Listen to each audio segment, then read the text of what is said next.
Cause it is a competition. I walk around with an invisible number on top of my head, just like everybody else in this world. Whether you want to admit it or not.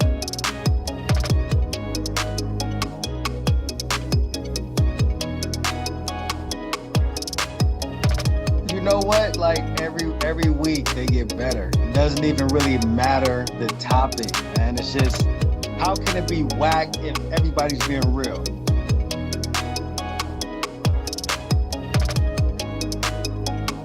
Because there's a divine order to this. So if you want a woman to submit to you, you need to submit to God.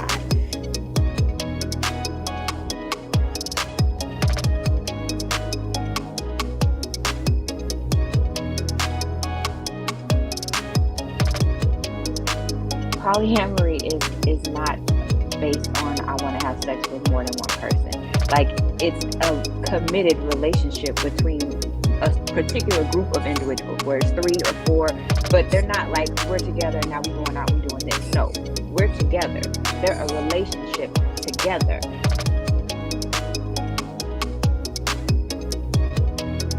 Cause it is a competition. I walk around with an invisible number on top of my head, just like everybody else in this world. Whether you want to admit it or not.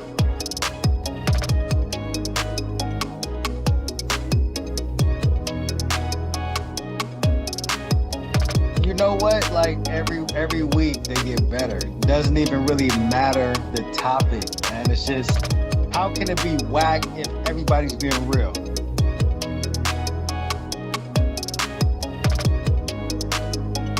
Because there's a divine order to this. So if you want a woman to submit to you, you need to submit to God.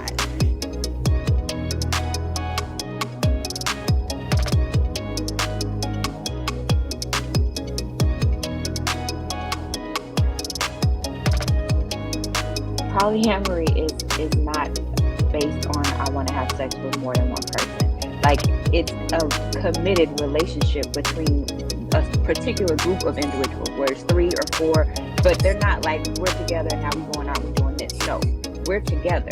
They're a relationship together.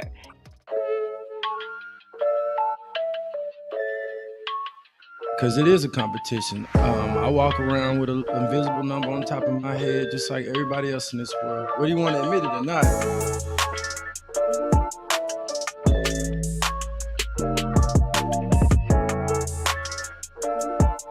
You know what? Like every week they get better. It doesn't even really matter the topic, man. It's just, how can it be whack if everybody's being real?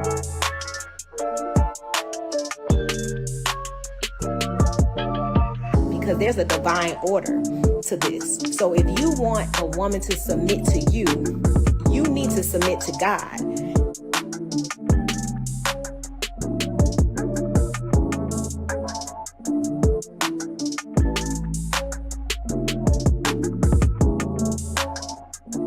Polyamory is not based on I want to have sex with more than one person. Like, it's a committed relationship between a particular group of individuals, where it's 3 or 4, but they're not like, we're together and now we're going out, we're doing this. No, we're together. They're a relationship together.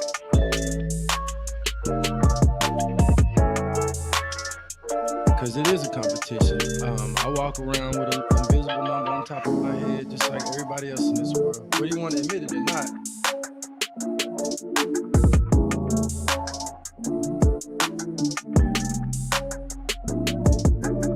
You know what? Like every week they get better. It doesn't even really matter the topic, man. It's just, how can it be whack if everybody's being real?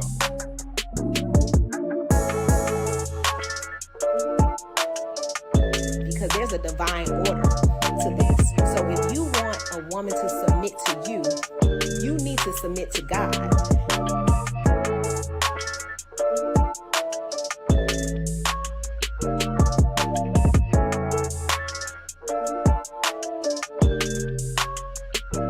Polyamory is not based on I want to have sex with more than one person.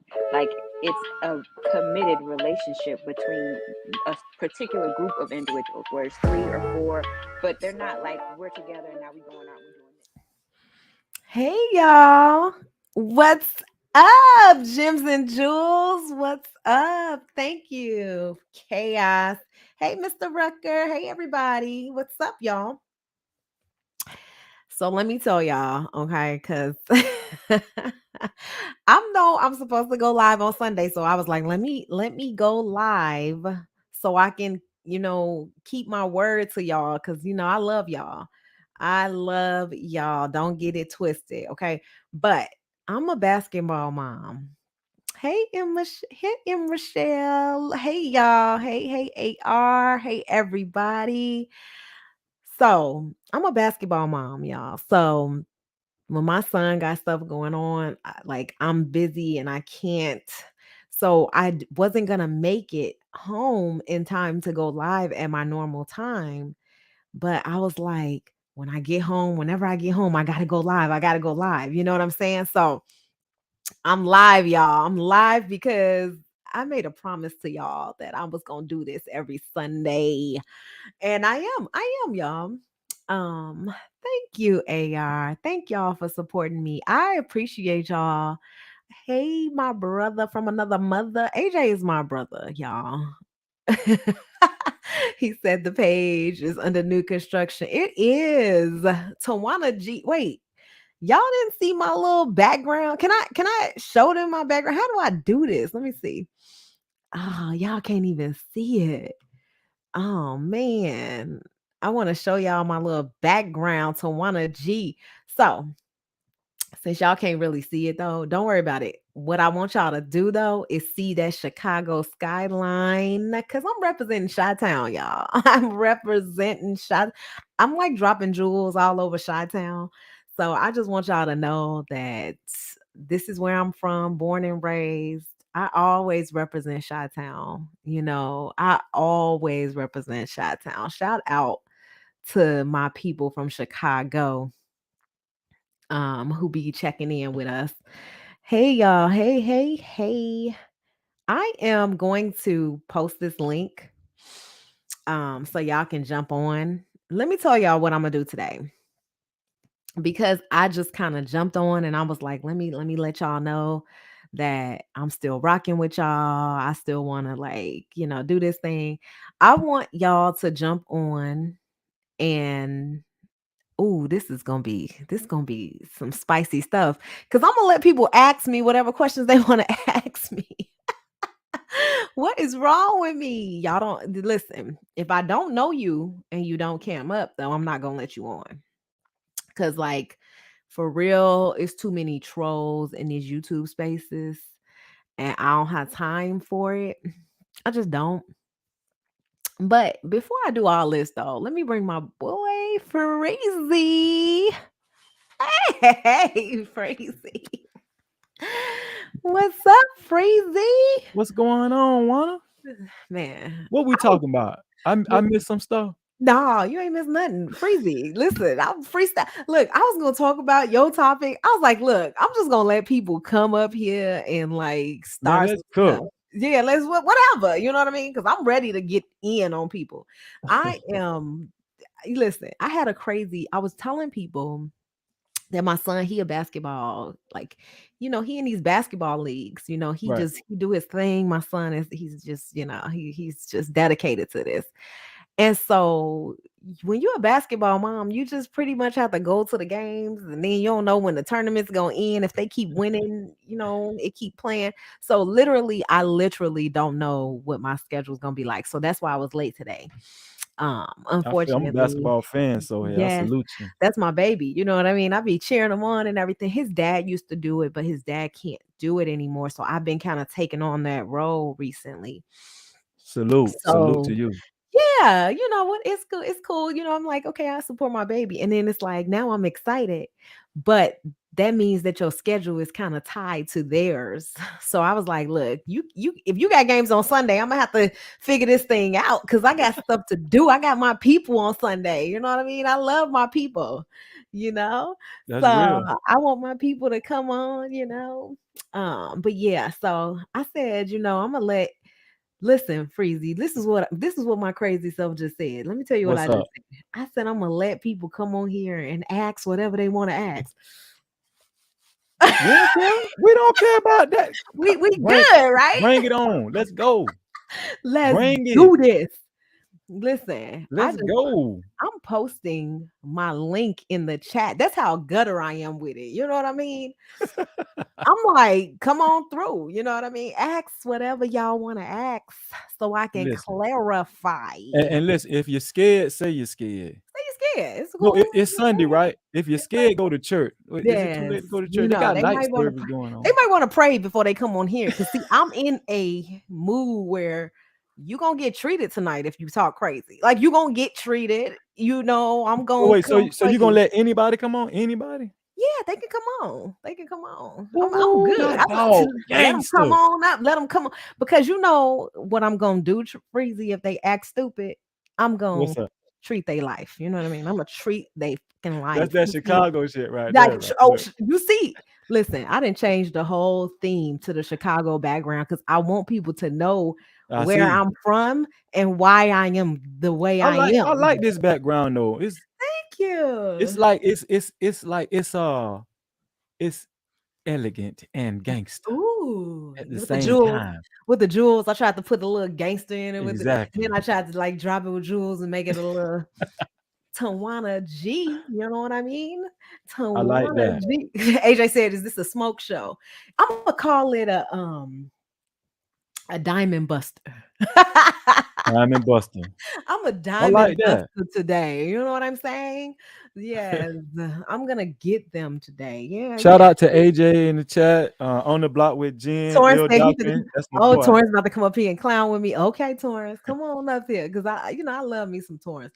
Mr. Booker, he do give me a run for my money though. I will say that Torrance will give me a run for my money here and there. Hey, El Doctrine. What he say? Let me see what he says. I love him. He said, too much information moments. TMI moments. Sometimes to help bring out an improvement in my mood, I will scream out Freezy. You doctrine. Freezy. Hey, I love El Doctrine. I'm gonna make history. I'm gonna tell y'all how Freezy gonna make history. Please tell us. I would love to hear it. I'm gonna be the first person that make ill doctrine cam up. I guarantee this. And when I do, y'all listen, I need that cash because I told y'all what I was gonna do. Man, listen, you do that and they gonna have to pay. Like for real, and whatever they pay, Freezy, I'm just gonna forward it straight to you. Cause like that's gonna be monumental. That's gonna be huge, Freezy. That's gonna be huge. Let me invite my sister up though. Listen.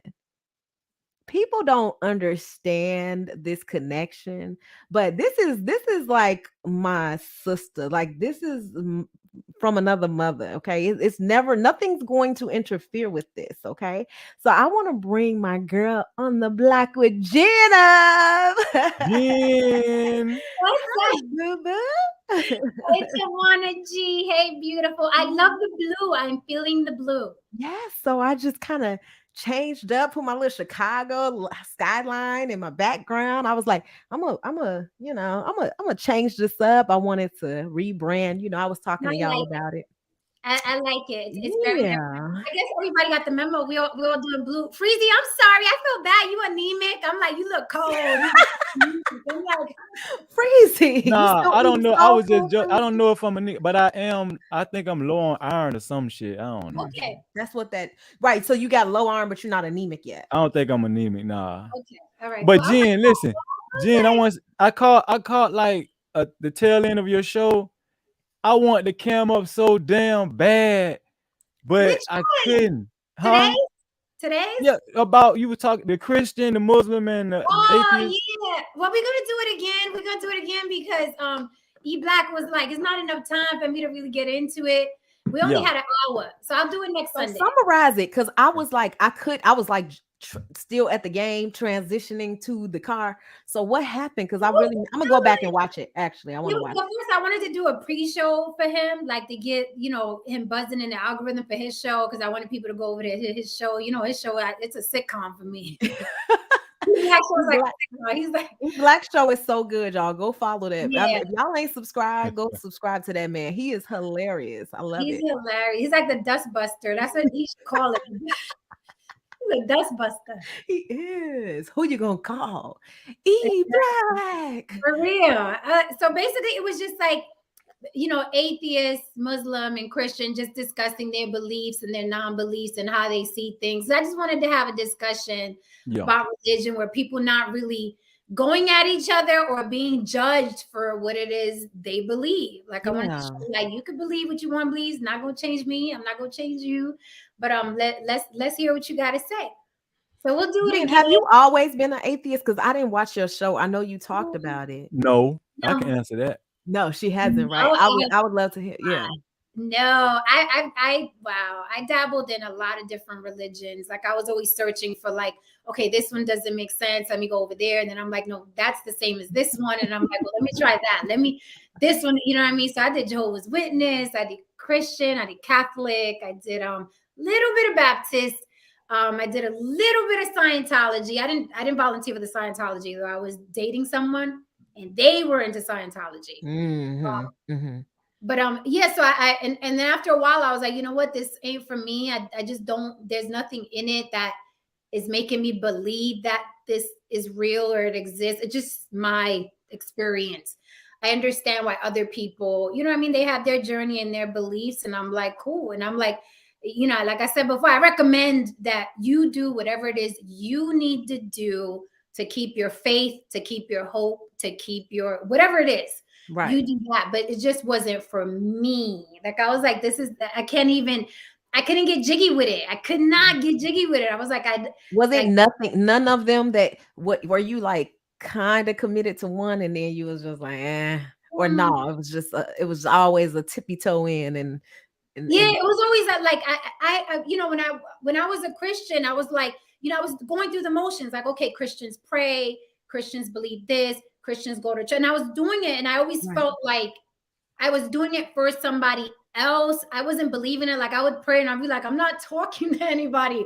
Why am I doing this? Like it doesn't, you know, and then, you know, things happen where it's like, you just look around at the world, you know, like, look, if there was something out there, you know what I mean? He's very selective.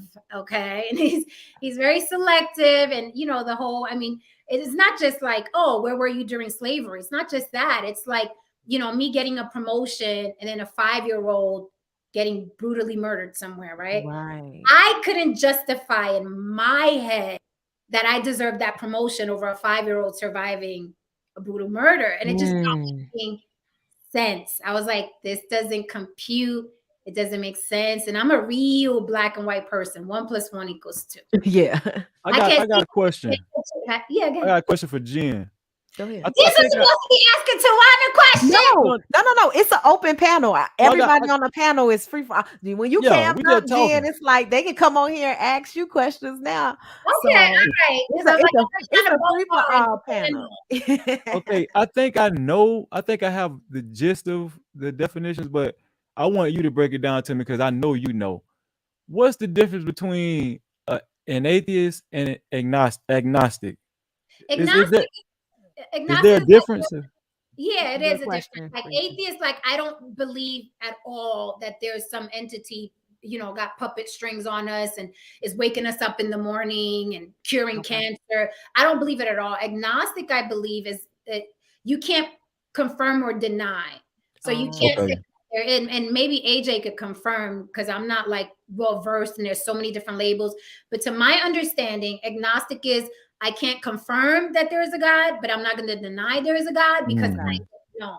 Where I'm like, there ain't nothing up there. Cut the crap. We live, we die, we eat, we sleep, and then one day our hearts are going to stop, and that's why, you know, that's what's going to happen to everybody. And in between, you got to do some really dope things to you know what I mean, leave a legacy and hopefully some money for your family and be good to people. You know what I'm saying?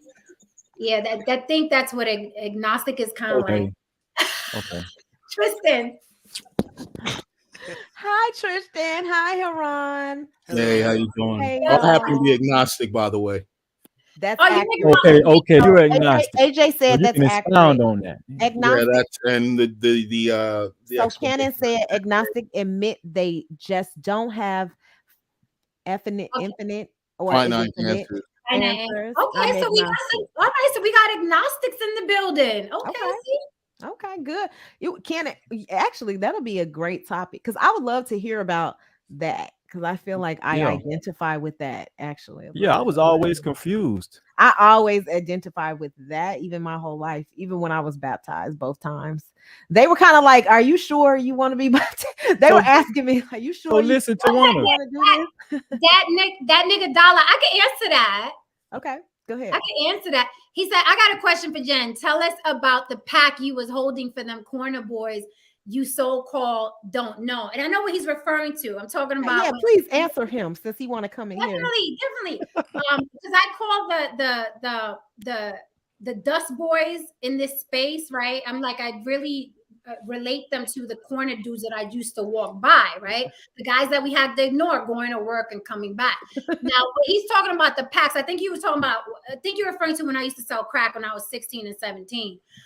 For the record, I wasn't holding packs. Allegedly. Allegedly, I was buying my own Thank you, ounces. Haran. Okay. Why you guys think I call her Allegedly, ghost? rumor has it. Right. Allegedly. I bought my own ounces and traveled myself down. But allegedly, rumor has it that I jumped a Greyhound and did what I did. You know what I'm saying? Down in the VA, allegedly. So Mama wasn't holding allegedly no packs for nobody. Okay. It's not even 25 minutes. Okay. God damn. That's a long time. I'm 48. I was 16. I was 16, 17. Long time ago. Because it's funny because people think that I'm gonna deny something or I'm gonna skate around it, right? No, and again, after that, I was in the corporate world. I worked for PricewaterhouseCoopers and U.S. Trust and Marshall McLennan. So I went through phases. You know what I mean? A lot of these guys in this YouTube space, they couldn't walk into Marshall McLennan, okay, without security following them around. So you can't no, you didn't get me. I know you probably thought, oh, I'm gonna get it. No, you can't get me. No. But it was. I hope she answers your question. Did that answer it for you? Yeah, because I'm from the South Bronx, so at 16, 17, you know what I mean? We doing whatever the neighborhood is doing. And I got into it 16, 17. After that, you know what I mean? I had a baby when I was 20 years old, and I was like, I got to change my life. And I went fully corporate. I hope that answers your question. Hey, salute. Yeah.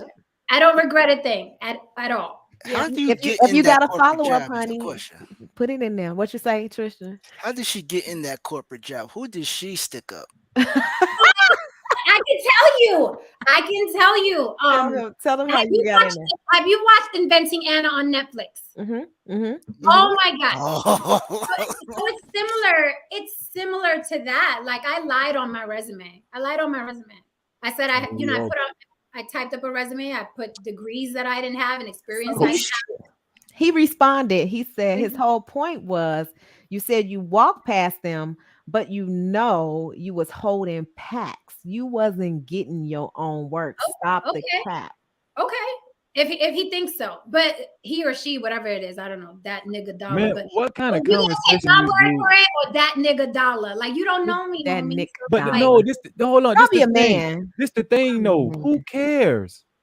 Right. Well, they care because who cares? Listen, she don't do that shit no more. Who cares? Man? Right. I'm like 48 now. You people, but see, when you're on YouTube, people listen to you That's and crazy. they obsess. You know, they follow you around and they people listen to everything you say. Let me tell you something. With that name, that nigga Dollar, he's probably one of the corner boys.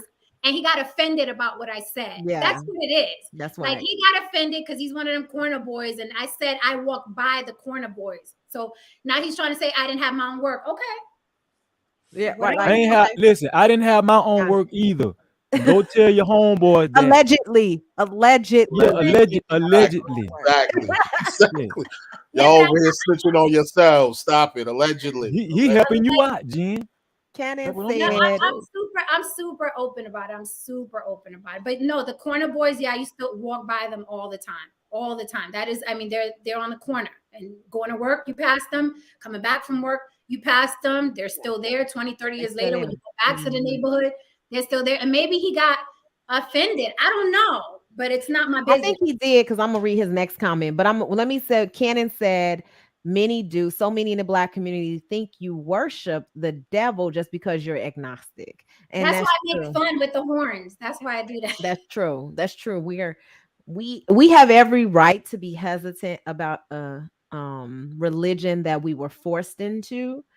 Because Christianity was like, we were forced into it. I don't know if people know the history of it, but so I think it's every right to question and make sure that you know, like, you really understand the history. And if you still want to follow, cool, but just understand the history of it before you make decisions. And I think it's important for us to, I know some people just say, no, I'm just gonna go off faith and the faith is gonna lead me, and that's fine. If that, I mean, some people have that conviction, and I think that's cool as well. I'm not judging, but yeah. I can imagine it's a lot of Christians got some sort of element of agnosticism inside of them as well. Yeah, you have to. I mean, you have to.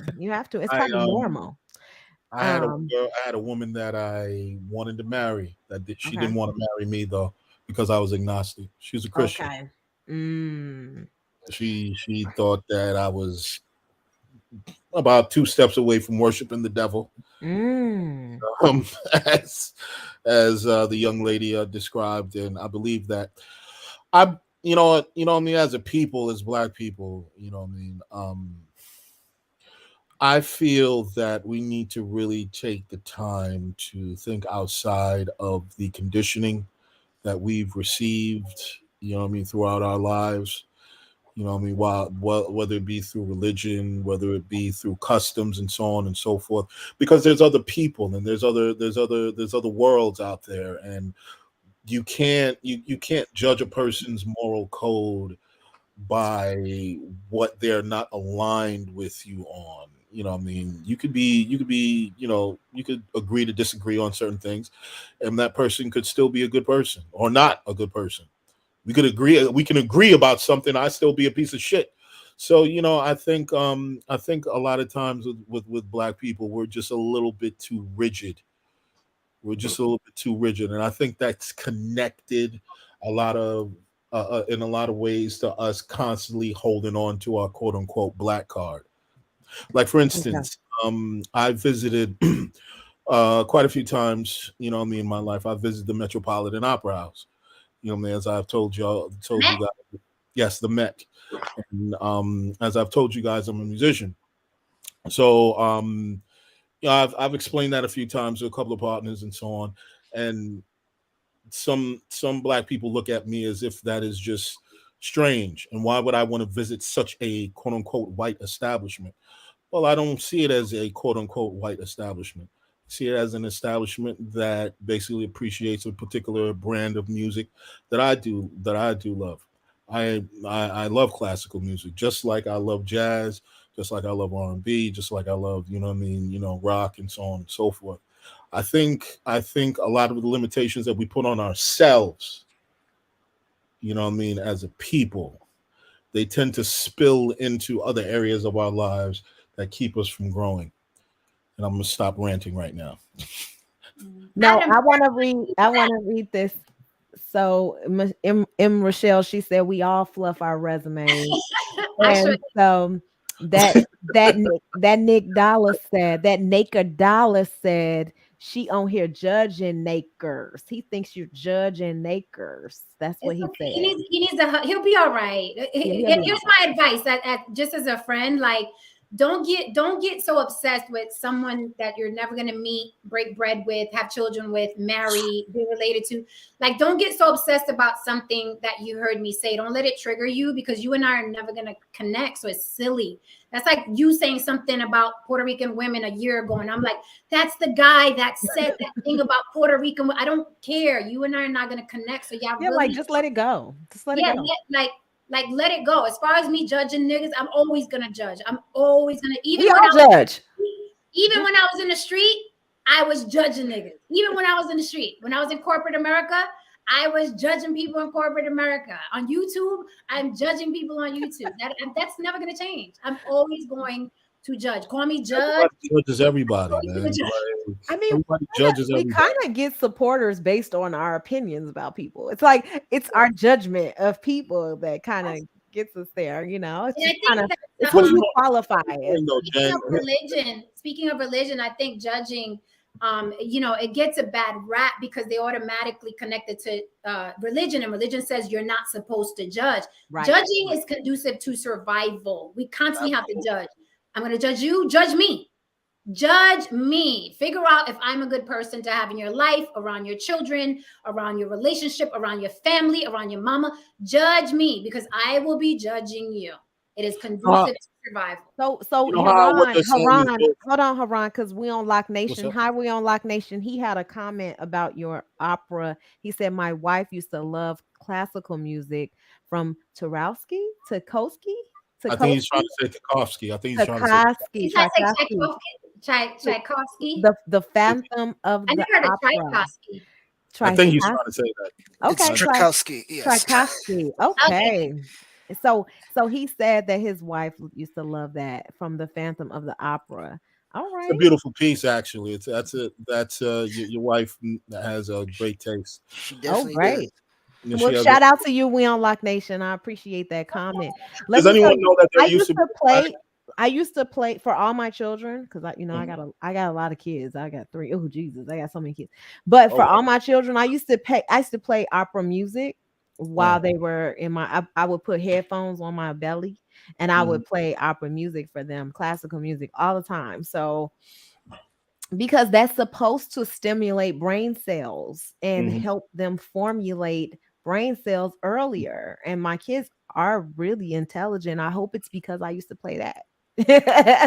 Well, actually, there have been studies that listening to complex music before you actually go and study a subject has been helpful. Whether you're listening to complex music such as classical or jazz, or maybe even complex world music, you know what I mean? A lot of times, I can't really pull any study right now, but I've read in some places that, if you listen to stuff like that, you know, you can, it's best to approach that before you actually read a tough subject. You know? So what if you put Kodak Black on your stomach? What that'll do? What you say? I mean, you know, if you do that, then you do that. I mean, listen, look, man, is that how you want your kids to come out? Listen, it's about the end result, brother. I want to talk about him, Freezy. Now that you brought him up, I want to talk about something about him, y'all. But let me say this. El Doctrine said agnostic means literally without knowledge. Even everyone is agnostic. There is no one who has knowledge of God's existence, except that God is an idea as varied as there are individuals holding it. I absolutely believe that. Okay, I like to bring out a fun fact. What's that? Okay, everybody know about Albert Einstein, right? Right. Yes. Right. I mean, as much as I do know about him, yeah. Okay, Albert Einstein was quoted saying that upon his conclusions with all his studies with evolution and all that stuff, right? He concluded that everything had to be caused by an uncaused cause. Okay. Albert Einstein low-key believed in a higher power. I just want to put that out there. Okay, let's have a discussion. He said that there's an uncaused. Say that quote again. Yeah, it's uncaused cause that caused something. Is that what you're concluded saying? that everything had to be caused by an uncaused cause. Because you know he was heavy into like you know, the beginning and evolution and all that kind of stuff. He was heavy into that stuff, trying to figure out how things started, and that was his main conclusion. A lot of atheists don't agree with Albert Einstein, actually. Okay, so we on Lock Nation. I'm not sure what he said this for. He said, okay, just don't start crying when people of African descent start judging Puerto Ricans who proclaim. It works both ways. Do y'all remember what happened when he said that too? Because I'm not sure. We on Lock Nation, explain that comment because I'm not sure what that was in response to. El Doctrine said he got a question. I listened to Edith, I don't know how to pronounce that, regularly as a result of her song in Saving Private Ryan. Does that give me enough culture to hang out or no? Yeah. Yeah. He said, yeah. Freezy said, yeah. Freezy said, Yeah. Then I'm going to You go in with there, that. dog.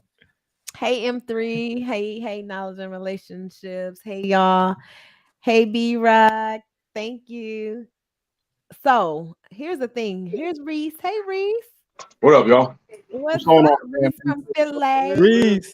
Love these colors. They're very, very nice. Yes. The blues and the navy blues. Listen, what y'all think about Kodak? I remember I was gonna say something about Kodak Black. What y'all think about him and his mama relationship? Tristan, Who is that? Tristan, Kodak Black. Who's that? I'm gonna let everybody else go first. So Kodak Black. Okay, so he has a very strange relationship with his mother. I'll Google it. He says he treats his mother like it's his woman. And so there's very sensual videos of them dancing very sensually. He will hit her on her booty. He will. Oh Jesus! It's like he said his mother's his best friend, but they have a weird dynamic. Well, didn't Jim Jones' mom jerk him off or something with some crazy shit? I don't know. No, Everybody's wilding right now. Wait, she did. Wait, no. What is going on? I heard that she did kissed. not jerk him off. Right. She kissed him. I heard She kissed him. Don't say that, Reese. Right. I don't know, man. So that's a good point because Jim Jones' mother supposedly tongue kissed him. Yeah. So she supposedly tongue kissed him to show him how to kiss. Yeah, to call him how to kiss chicks. And so Kodak Black has this very Newports in the mouth. He has a very similar relationship with his mom, y'all. What do y'all think about those dynamics when you have do y'all have a lot of, does anybody have like Haitian friends or affiliated with Haitian? I do have a few Haitian friends because I used to live in Florida for 2 years. Okay. So I lived in the Haitian community. I lived in South Miami Beach. Yo, this nigga looks demonized, yo. He got $1 million in his mouth though. I lived in North Miami Beach, not South. Yeah. North Miami Beach with the Haitians. So if you're affiliated with Haitians on an in-depth level, Kodak, his mom, if you know anything about his mom practices voodoo. So I didn't know that. In the voodoo culture, right? That's common. The way he interacts with his mom. Mm-hmm. That's common. A lot of people don't know that though. Just on the outside looking in, he looks like fruitcake, whatever. But actually, that's kind of common in voodoo religion, and the way men interact with their moms, or not just with their moms, with a woman that they look up to, that they feel like practices that type of religion. So what's common to be sexual with your mom? What do you mean? He's not really looking at it like it's sexual. Of course he's I don't think he's getting off on dancing with his own. He's looking at it like it is an intimate relationship, right? But how do you define intimacy, right? Right. So the way he's looking at it, it's a connection that can't be broken. That's the message he's sending people. This is a connection that can't. He actually attributes a lot of his success to his mom's religious background in voodoo. So man, if a man is that close to his mama, can you successfully be in a relationship with him? I mean, that's his woman. He said she his number one, his ace boom. They be feeling like that. I ain't saying this right now. I'm not taking up for that bullshit. Because I personally think that a man who have a good relationship with his mom is a really good man, because that will demonstrate to you that type of way that he values women, treat women, respect women, et cetera, et cetera. Sometimes, right? I'm not saying this to rule all across the board, but in my experience, I've seen it where a man who has a really good relationship with his mom is typically a really good man to be with and date, and long term, is more success in those relationships. But for him, that seems unhealthy. Like, Well, you know, a lot I of don't know Haitians, about that level of intimacy with your mother. I don't. I got a question. A lot of Haitians And have. Rochelle said no, she don't think you can have a close relationship. What do y'all think? I agree with her a little bit. A I lot got of a Haitians question. have. Go ahead, Yeah, go go ahead, ahead, Reese. Reese. Go ahead. I'm letting somebody else talk. So if you're a woman dating him, right? How are you going to turn him on if his mother has already felt him up and stuff? If he can get that at home, what does he need you for? Are we running with this? I think we running with this. Like, he said, "How you gonna turn him on?" I was like, what How is far? going I like what do they do? How far does it go? But you know what though, Why do you I want to will know say this this. information? Is the question. I will say landed in this. this conversation. Listen, I don't think you can, Reese. I agree with him. I'm like, AJ, Look, let me break it down. A lot of AJ talking about Haitians the have fuck. a lot of Haitians have Catholic backgrounds, right? Oh shit! No, Oh boy. Oh Reese, boy. won't you say that? we talking about the Haitians not being in the room. well, we need to bring a Haitian. If you're in the chat and you Haitian, come on up.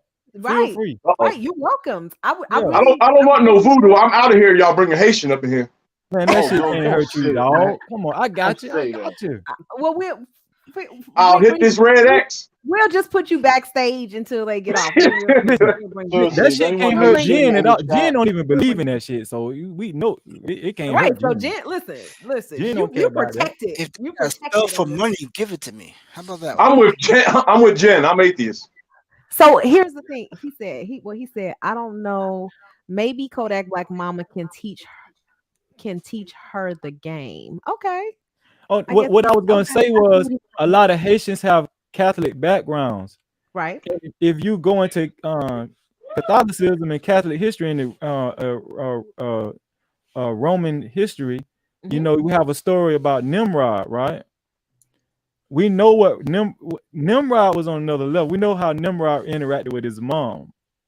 If y'all know the story about, some of y'all know the story about Nimrod. I don't. Right? I was baptized Catholic though. I will say that. And I went through all of the.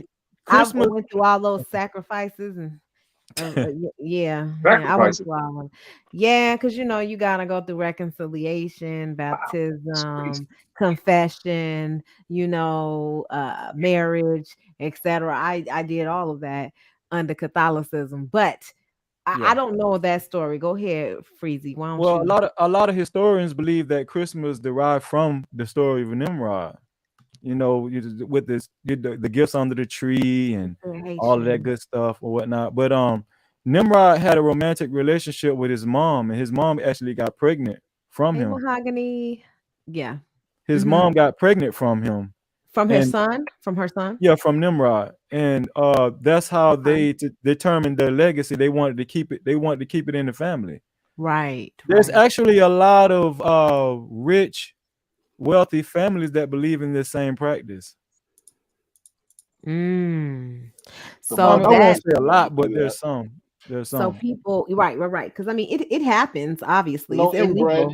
inbred practices is something that a lot of European, Shout out to Mahogany. She is people great. of power have gotten involved in. Yeah. They want to keep the wealth in the family. Monarch. Intellectual. If I may say something, I recall that Jim's mother never really liked his girlfriend. After Jim said what he said, it kind of made sense. Right, because she was kissing him and she was doing all that stuff. And then she did give Chrissy a hard time. She did not like that lady. She did not like her. And he's still with her to this day. He is? Oh, wow. Okay. You talking about Kodak Black? Jim Jones. We moved on to Jim Jones now. Jim Jones and his wife and his girlfriend Chrissy, who she proposed to him. Y'all know they never Did they ever get married? No, they ain't never get damn married because men do not marry no women that propose to them. That's not true. That's not true. This is COVID before COVID. Jim Jones was bugging. You can propose all you want, but the men is not gonna marry you until they ready. That's mathematically speaking. There is a probability, not a very high percentage, but there's a probability that there will be men who will agree. I don't think he's a man if he agrees, to marry a woman that asked him to marry. I mean, the power dynamic They is get just, on their knees and everything. They like, ugh. Well, will you know, you hey, look, marry me? man. Will you Look, marry man. me? And then he wearing the ring and she don't wear a ring. So I'm just sorry, that's the a ring. sign of desperation. That's desperation, I man. thought That's he the did that. main. I thought she did that to have a storyline on Love and Hip Hop. To be honest, Maybe she did, Jen. You know, we be looking into it like this is real, but it's you're right, Jen. Can we just pretend like it's not real, Jen? Though, because I really just, Under I those mean, that it is circumstances, it's like, real. who's wearing the tux at the wedding, though? Under We those want to pretend it circumstances. is real, Jen, because that's No, seriously, Reese, like, who is wearing the tux at the wedding under those circumstances? Like, who's Hey, wearing the Tawana. bridal Hey, gown? Joanna. Some weird things. Hey, Tawana. So let's talk about this, y'all. Did y'all watch Inventing Anna? Because see, Jen just brought that up. I literally just finished it today. Did y'all watch Inventing Anna? No, I did I not. didn't I don't finish even know what it. that What is is. that? Okay, What is so that? What is okay, that? so I'm not gonna talk about it, but here she was a German. Well, okay, she was a woman who came from Germany. She came here to America, and she was able to successfully fraud several banks, several financial institutions, high Hotel. elite people in New York, people in upper class, status, socioeconomic status. She was able to convince them that she was a German heiress. And therefore, she had access to all these things because of it. So she was able to go into hotels, stay in hotels for free, really, because she didn't pay anything. She was staying in these rooms, and she would demand all type of stuff. And really, they didn't ask her for her verification or her credit card until after her stay, and then she would just evade, the bill, and she wouldn't pay. And so she pretty much eventually got caught.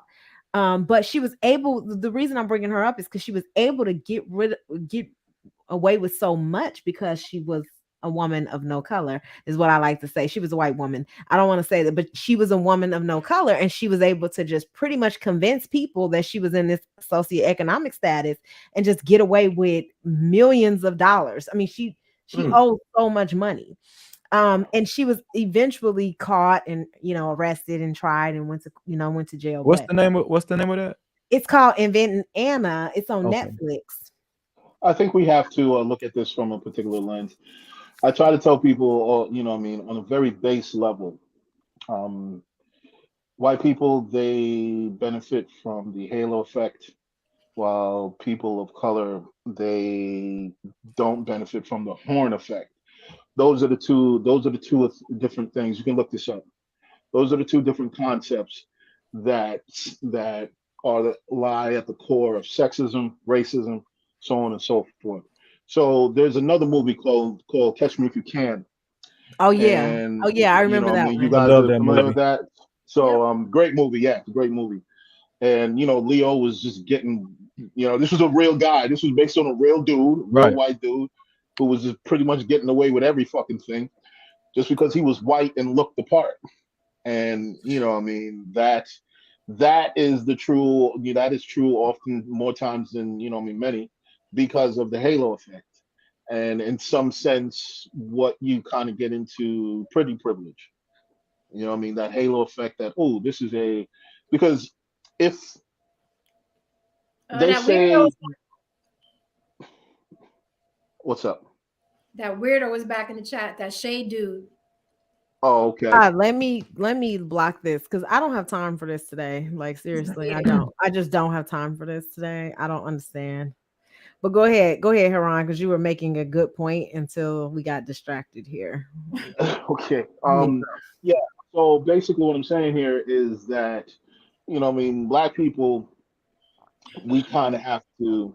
Sorry. We kind of have to like go above and beyond to make people feel comfortable in the room, because the knee-jerk reaction is that we're up to no good. That's what the horn effect does. So we couldn't necessarily get away with that. I mean, if you're a black con artist, a successful black con artist, you're good. I'm not talking about you you didn't stole 500,000 from the local drug dealer. Like, no, I'm talking about you have been that's some nigga shit. I'm talking about you actually, you know what I mean, you actually have been in spaces where you have really conned people, you know what I mean, in affluent spaces and conned people, and you weren't a white person. I mean, and But there's think brothers, about there's it though. black women and black men who do that though, you know, who are that good, you know what I mean, at pulling a con. Has there ever been a successful Ponzi scheme started by a black person? Yeah. I mean, think Yeah, about it though. You know what I'm saying? Well, no, he not to got arrested my, Well, do last you year. call Nigerians black to you? Because I definitely can recall a few that have. Oh, okay. Wait, no, you don't have Derek Jackson. I just well, caught on well, with Bernie God. Madoff came from a predominantly black neighborhood, so So Joanna Okay, said, we'll give y'all him a remember pass. that old black lady who conned white folks out of their diamonds? What was her name? I You have should no tell clue. us, Joanna. Tell us who that is, because I don't know. I don't remember that story. I would love to hear it I though. vaguely remember that. You do? Hey, Juan, I gotta go before you get before Go ahead, I Reese. gotta go. Go I live ahead. on the 96th floor and the elevator is broke.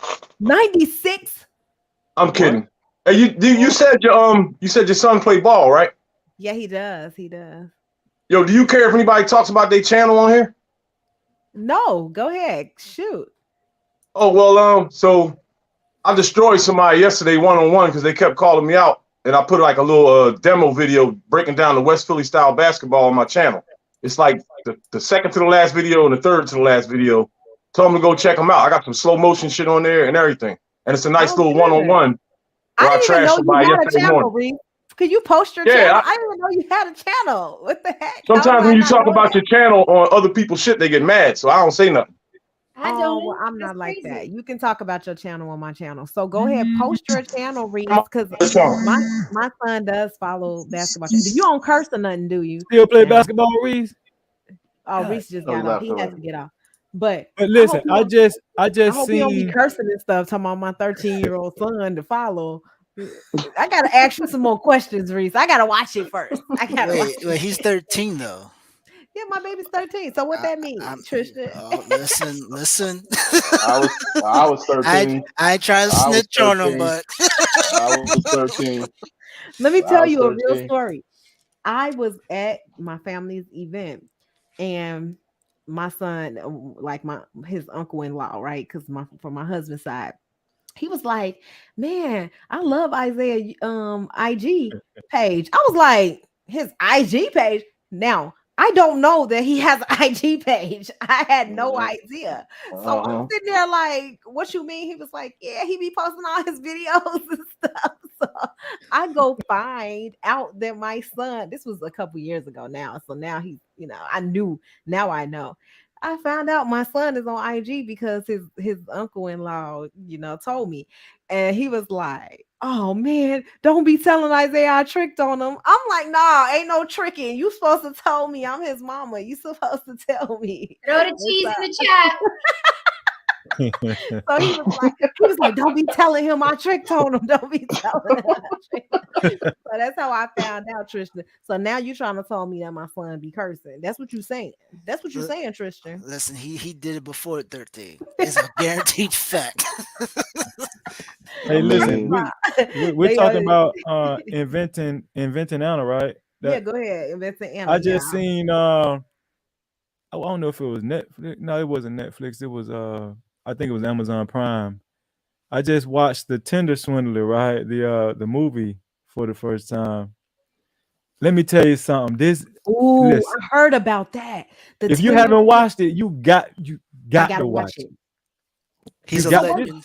On Inventing Anna, they talk about that fire, Fire the festival. fire thing, the fire fest, where it was like a whole scam. And she lived with him, the guy who was pretty much in charge or over the entire fire festival, and Yeah. stealing all those people's money. And I know it was like a lot of celebrities that were like linked to it that were sued, and people was like really upset. But it was like a whole scam. But people of no color, they get away with this, like for real. They They're get away getting with away with that shit, they man. get I away will with say this. They embezzled millions of dollars from these people. I'm Tinder telling you. In Swindler, terms of the $1 million. Yeah. in $10 terms million. of the Tinder swindler, the funny thing about that is that here's the thing, especially when it comes to dating apps.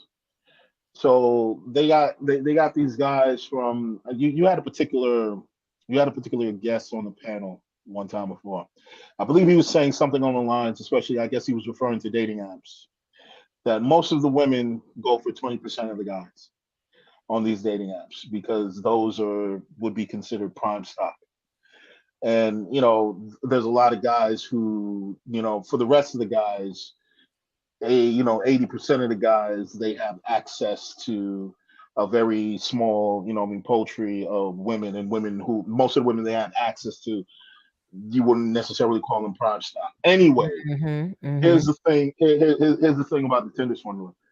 One of the things that worked about it was that he constantly presented himself as high value. He constantly presented himself as something that wasn't easily attainable. Exactly. So wait, So he was conning women. He was conning women and taking their money, is what I'm assuming. Yes, exactly. And guess what? Though he was conning these women, taking their money, and he was presenting to them examples that were not necessarily in their reach. Like let's just say this. Okay, you got a woman who's like a 6 or a 7, right? No, not even a 7. Maybe a 5 or a 5 or a 6. And you guys name a white dude that you guys think is attractive. Oh, I got a Matthew McConaughey. Okay, Jen, The Rock. I like The Rock, the dude. You know what I'm talking about? The Rock. What's his name? Dwayne Johnson. Dwayne Johnson. Yeah, Dwayne. Okay. Okay, so we'll use that as an example.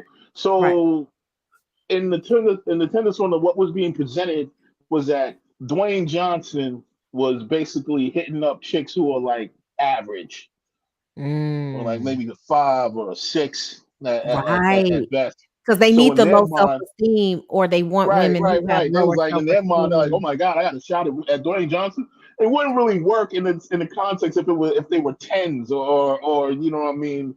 Yeah, because we don't want to get. We're not giving our money to nobody. Right. It's like, I'm gonna put myself in the 10 because I'm not giving my money to nobody. But you're still an attractive woman. You know what I mean? To the sense of like, okay, you know what I mean? Like Jen, I don't even think Jen would give a nigga $1. You know what I mean? Like literally. Not now. Literally $1. Not now. I have before. I'm not gonna lie. I have before. Okay. But the point of the matter is that cash at me right now. The point of the matter is that here was this guy that was not as easily attainable for these women, and he was able to prey on that. So that could be used as an example for like, how, a lot of these guys who these women chase on these apps could really take advantage of them. But this the thing though. Dude wasn't even close to Dwayne Johnson though. No, he wasn't. He was a regular, but he presented the idea that he was. But he was a dreamboat in terms of those particular white women. Right. Exactly. That's what I was gonna say. I mean, he dressed to the nines. You know what I'm saying? He was sharp. So I could see a white woman. Is it like a series, y'all, or is it a documentary? The Tinder Swindler. No, it's just one documentary. It's like a couple hours long. Okay. I'm in the wrong business. But look, the dude. I think you're in the right business. I think you're in the right business. Listen, the dude had his game down pat. Don't listen to him, Tristan. Joanna is right though. Derek Jacks was. So you asked that question like, well, has there been any black people who've done this? Derek Jacks, he is kind of a con artist. That don't Shout count, out to Omar Johnson. That don't count. Well, wait a minute. Jackson is the con artist though. What? Okay, you're right. I'm reaching.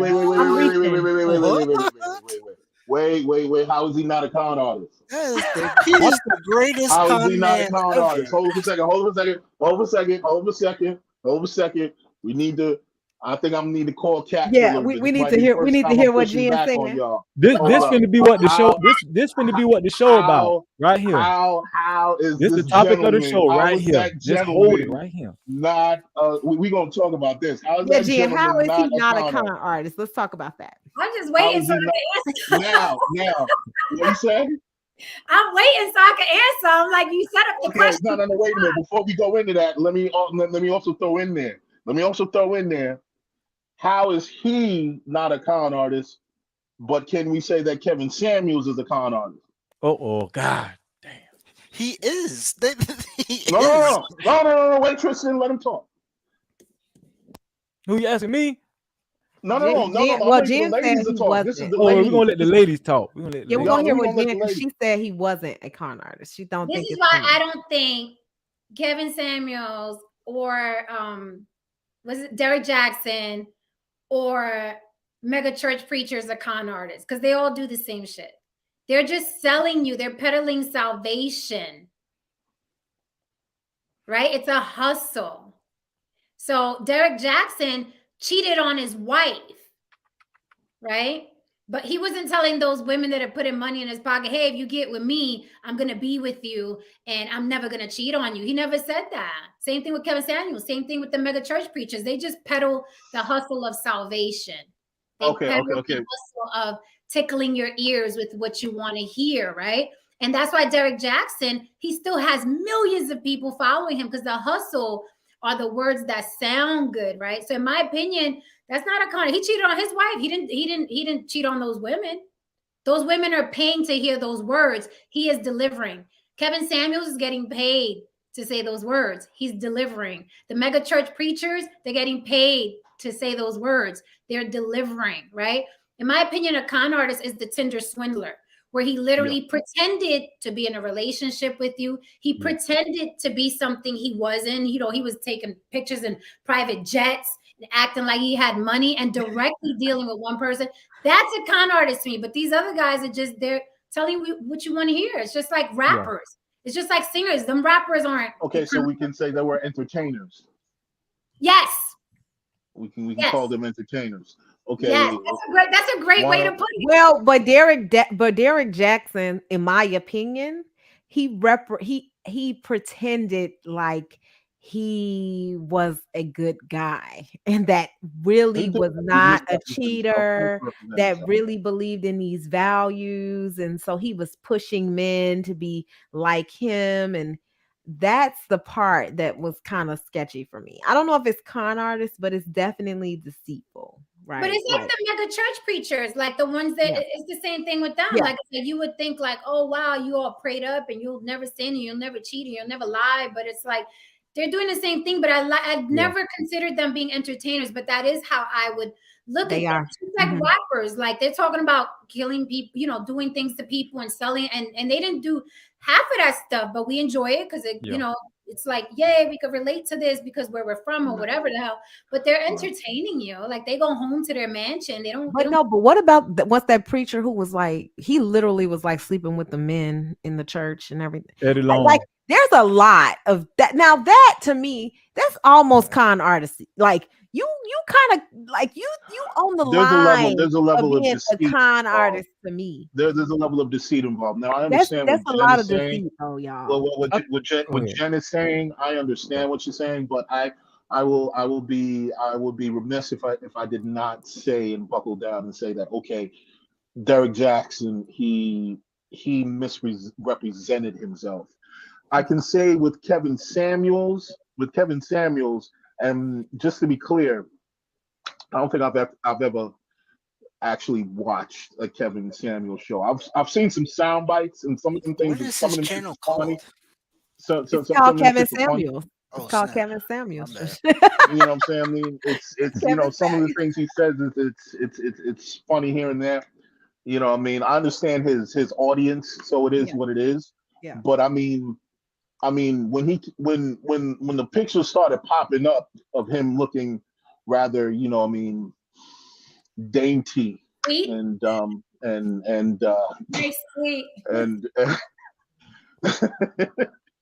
dainty and sweet and I love he was that. a cheerleader and so on and so Dainty. forth. He didn't come out, you know what I mean, out the woodwork trying to defend anything, you know what I mean? He just let it be what it was, you know what I mean, so on and so forth. I don't think Kevin Samuels ever misrepresented himself. I think he found a niche and a Right. hustle and he ran with it.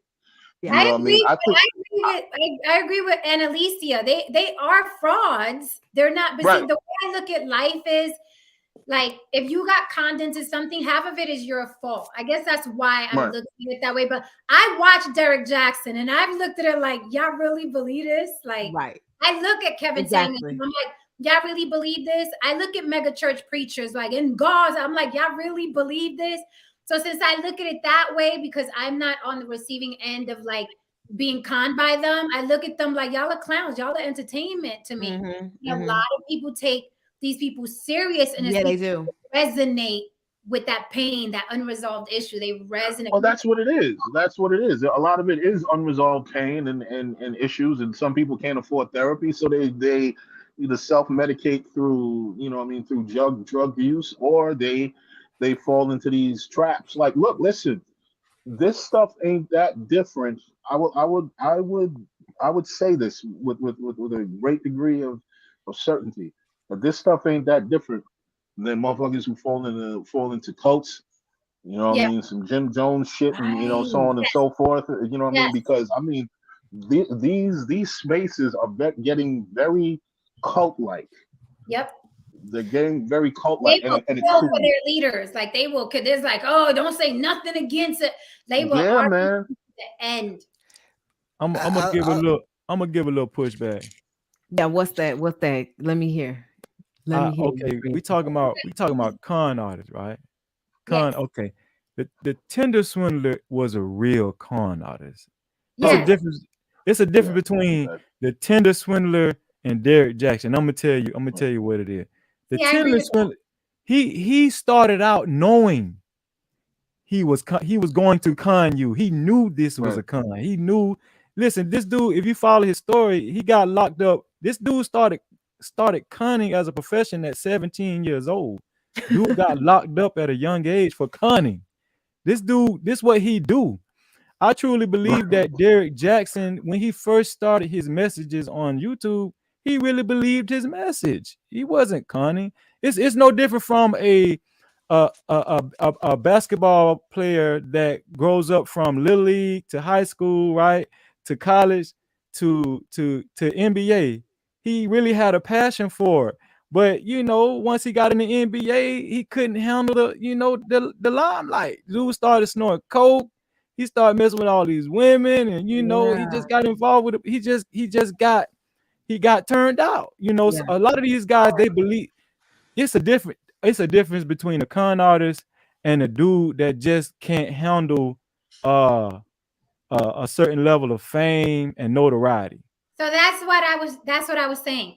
Yeah, it's a difference, man. So we on We on Lock Nation have a good question for us. Do you guys consider the manosphere as well as the womanosphere or the woman sphere to be a cult? What do you guys think about that? I think the manosphere has grown into a cult. Oh, am I muted? Oh yeah, the manosphere is a cult, and I think the woman's sphere is a retaliation. That's how I look at it. Because nobody talks more shit than a woman, and the woman said, "All right, you can keep pushing a button, all right," and they retaliated. What's the woman's sphere? What is that? I guess like that divestment group. Well, woman sphere. Okay, so woman sphere is kind of a derivative. It's actually white women have the woman sphere, but there is a like a branch of a black women who are in this kind of sphere, and it's centered around women, sort of the same way that manosphere. Are they feminists? There has been branches of it, like divestment.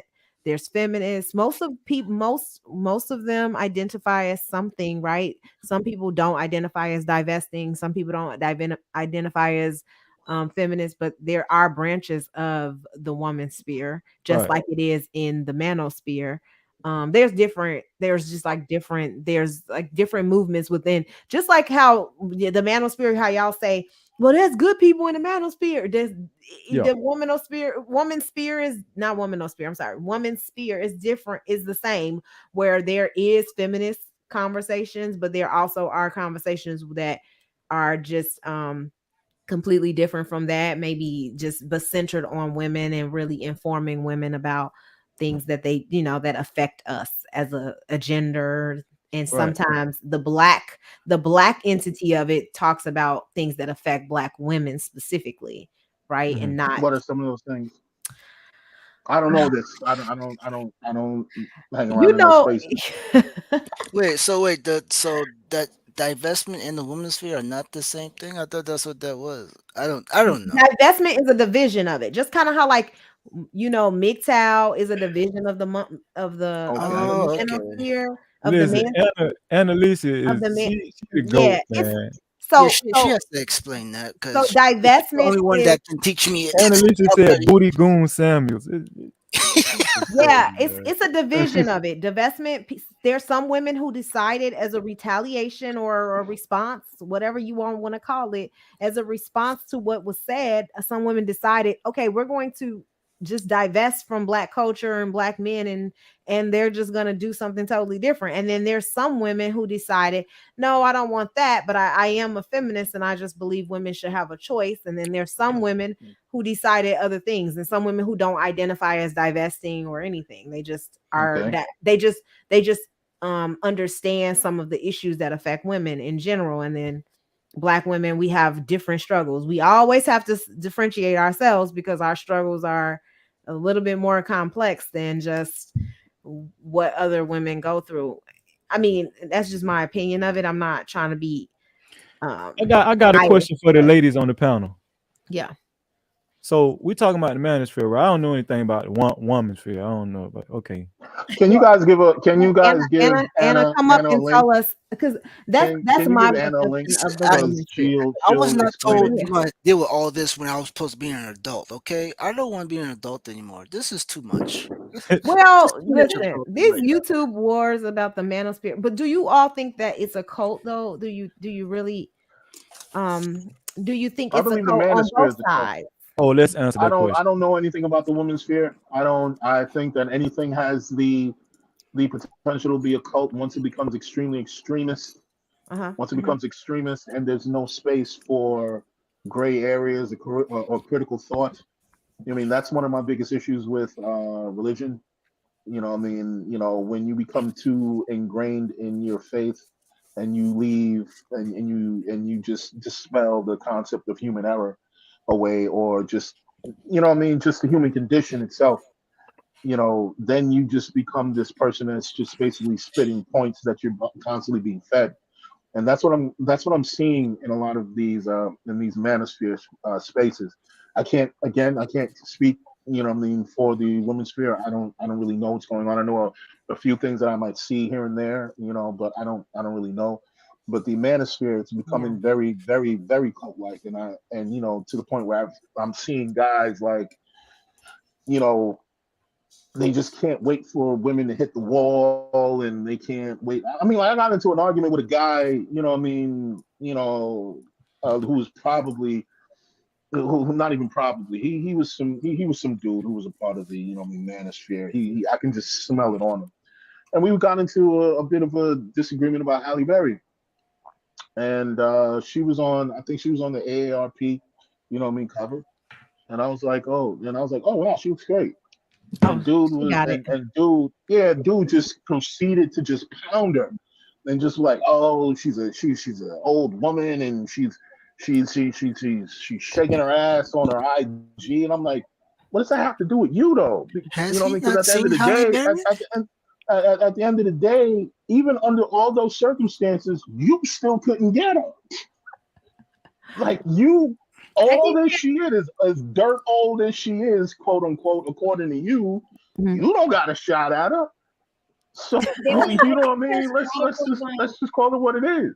There's radicals on both sides. Right. On both sides. Like, broke clock right twice a day, that whole theory. But I've listened to some of these women, and it's too much, right? Even as a woman who wants to be, you know what I mean, respected and loved and appreciated. Some of the women are too far for me. They're as far as the men are.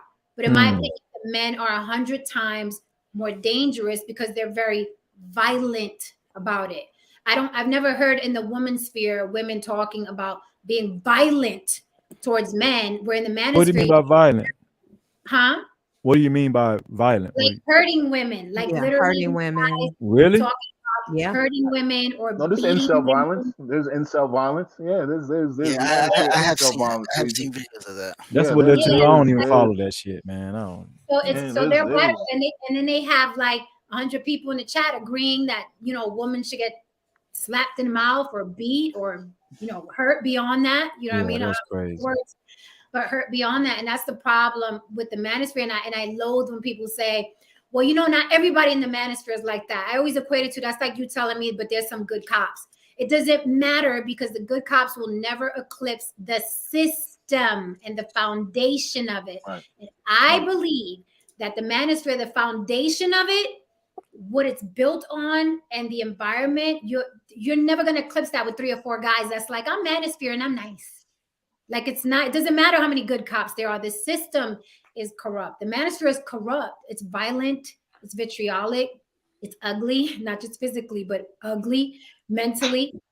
So it's like they're radicals on both sides, but nothing beats the cesspool that the manosphere is. I've never seen, I mean, these guys are in their cameras and their webcams yelling with the veins popping out the side of their neck, screaming about how women are this and that, and it looks very like a horror movie. I'm like, how can you feel like this about an entire? What? Hey, Anna. I want to let me welcome Anna. Hey, Anna. Hi, Wanabu. Listen, Hello. 1 second, Haran. I won't allow you to sit up here in good faith and try to sympathize with the cult leaders, right? Because I heard Freezy talking about, I knew it. These are men who just don't know how to handle the success and the power and the money that comes with the success. Here's something that you have to know about people with this personality structure. They're looking for the power. They're only in the business for the power. That's it. That is it. And if we're going to just by definition, if we're going to talk about what a cult is, it's to have an obsession with an ideal, a theory, perspective, whatever it is. And I agree with Jen sometimes. Today, not so much, and I'll push back later. But with respect to these cult leaders, what I would say is a cult leader, like Satan the Sinner, to me is a cult leader, and I think a closeted homosexual. There's something about these men and their sexual orientation that is in question that I have to say, what, like, so that is where your anger and your vitriol for women comes from, because you can't rest in your femininity the way you want to, right? Like, you can't toot the booty up, you can't come out with your purse and your high heels, you can't be who and what you want to be. So naturally, the women who can be that way, right, organically, because that was our biological designation.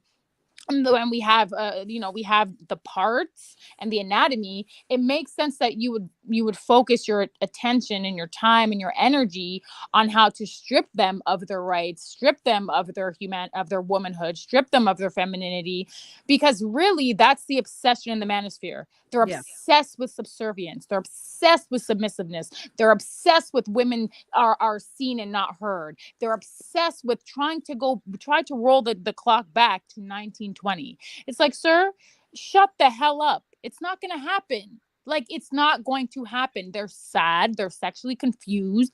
And the one thing with the incel community, and I would say the manosphere in general, is you're not seeing with the woman's sphere. I would say it's not a retaliation. It's a response. And there's nothing, in my estimation, nothing extreme happening. Nothing extreme is happening in the women's sphere, right? It's usually geared around the issues, concerns, and plight of Black women, because the plight of Black women is distinct to all women and to Black men. So those are things that are being discussed. and you're not really seeing it play out or sort of have any real effect or impact in popular culture. Whereas the manosphere, you're starting to see it's playing out and it's having an impact. Right now, Secret Service is starting to say what's going on in this sector. Right, there's an influx in murders. There's an influx in crime. There's an influx geared towards Black women or women in particular. So what's happening, right? There's something's going on. So the Black manosphere, I would say, out of any sector, is the most extreme, obviously the most degenerate, and unfortunately the cult leaders are the most reprobate and unintelligent. They're so, like, if you listen to what their arguments are, oh my, like, I really do, I would rather just like kill myself. Like, it's that bad. But no, don't try to humanize, don't try to sympathize with the cult leader. They want the power. It's not that they can't they want the power. They want to reign supreme. They want to have power. Anna, over everyone. What were you saying about the woman sphere, as far as, because there is a white woman sphere that I've stumbled upon. I didn't realize it was, but there is one, and then I guess the derivative of the Black woman sphere came later. I don't know if it came after or before. I don't know for sure, but I did see it. But what were you saying about the woman sphere, as far as like how the branches of it that's derived? Because there is a woman sphere, but then there's a divestment group, then there's there's feminists, who believe in a lot of the things that's coming out of the woman sphere, but they are different in some of their approaches to certain issues. So what are you saying? I have to be honest, Juana, I don't know anything about the white woman sphere. I don't really care. Oh, okay. Yeah, I have watched it. I have watched it just because I'm curious, right? No, but now that's something I have to look into. Yeah, like I feel like white women have been complaining since the eon, like since the beginning of time. So that's not new. White women complaining is that's like me blinking or breathing. Like, it's just going to happen. No matter what anybody does, they're going to complain, and more than likely they're going to make things happen when they complain because they're white women. But I mean, more power to them if they have their own sector, if they're rallying together and if they're empowering each other, that's fine. I'm just saying I'm not privy to that sector. I'm not privy to any of the issues or the plight that they're sort of discussing or experiencing, and I'm indifferent to it. I'm really focused on what's happening with Black women. I'm focused on the trajectory of Black women, culturally and socially and politically and economically. So great, good for them. But I'll look into it. Can I speak to what Annalise said? Yeah, go ahead, Freezy. Annalise, let me tell you why you be making dudes stumble on these panels. You be saying a lot of shit. Like, it be hard to follow you. You got, like, I be trying to hone in on that shit you be saying. Like, you say a lot of shit. Don't talk to my queen like that, sir. Okay. Listen, no, I'm not speaking about it. Annalise, she know I'm not speaking about it. It be a lot to unpack, but I'm finna unpack this shit. Listen, okay. Let me hear what you got to say. Nah, I agree with some of her views about the manosphere. It can be called, like, actually Jen said it. It's all the guys in the manosphere aren't bad people, but just the what do you say, Jen? The just the manosphere concept itself, it's cult-like. It is. I agree with that, right? But what Annalise is missing is, see, a lot of these guys, let's use Kevin Samuels for example. Guys like Kevin Samuels, a lot of these guys are using Bible talking points, but they're doing it wrong. They're doing it in their way, right? And they're putting it, they're wrapping it up in the present the way they want to, and they're trying to give it to the people the way they think it should be given. And that's wrong.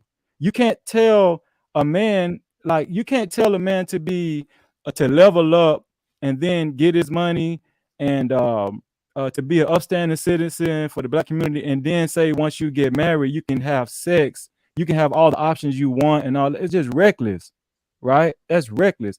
And another thing is, I disagree with her saying that she hasn't, well, maybe she hasn't encountered this, but I don't follow the woman's fear, but I have encountered a Black woman that said that was telling or giving women, she was telling women that it might be good to abort Black male babies.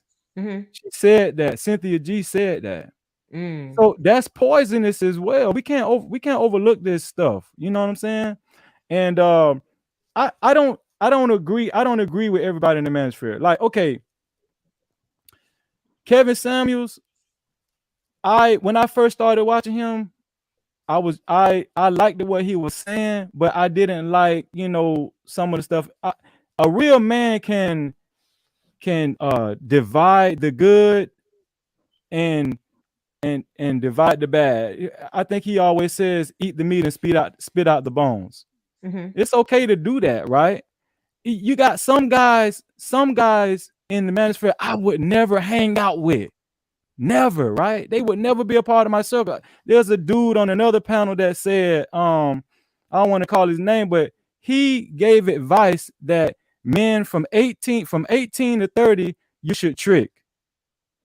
That's the crazy. And if you know this dude, put a one in the chat if you know who I'm talking about. Okay. If you know this dude is cornered in a motherfucker, right? I would never hang out with this dude. And I wish that I could have been on the panel that day and just straighten this dude out. But he was given a position of power on this particular panel that you were on, Tawana. I was. You were part of this network. Oh, okay? yeah. I know what he's talking about. Okay, but this dude gave this type of advice. And if you could just look at this dude and tell you this dude was a cornball. Okay, but you ain't even got jurisdiction to be giving this type of advice to people at all.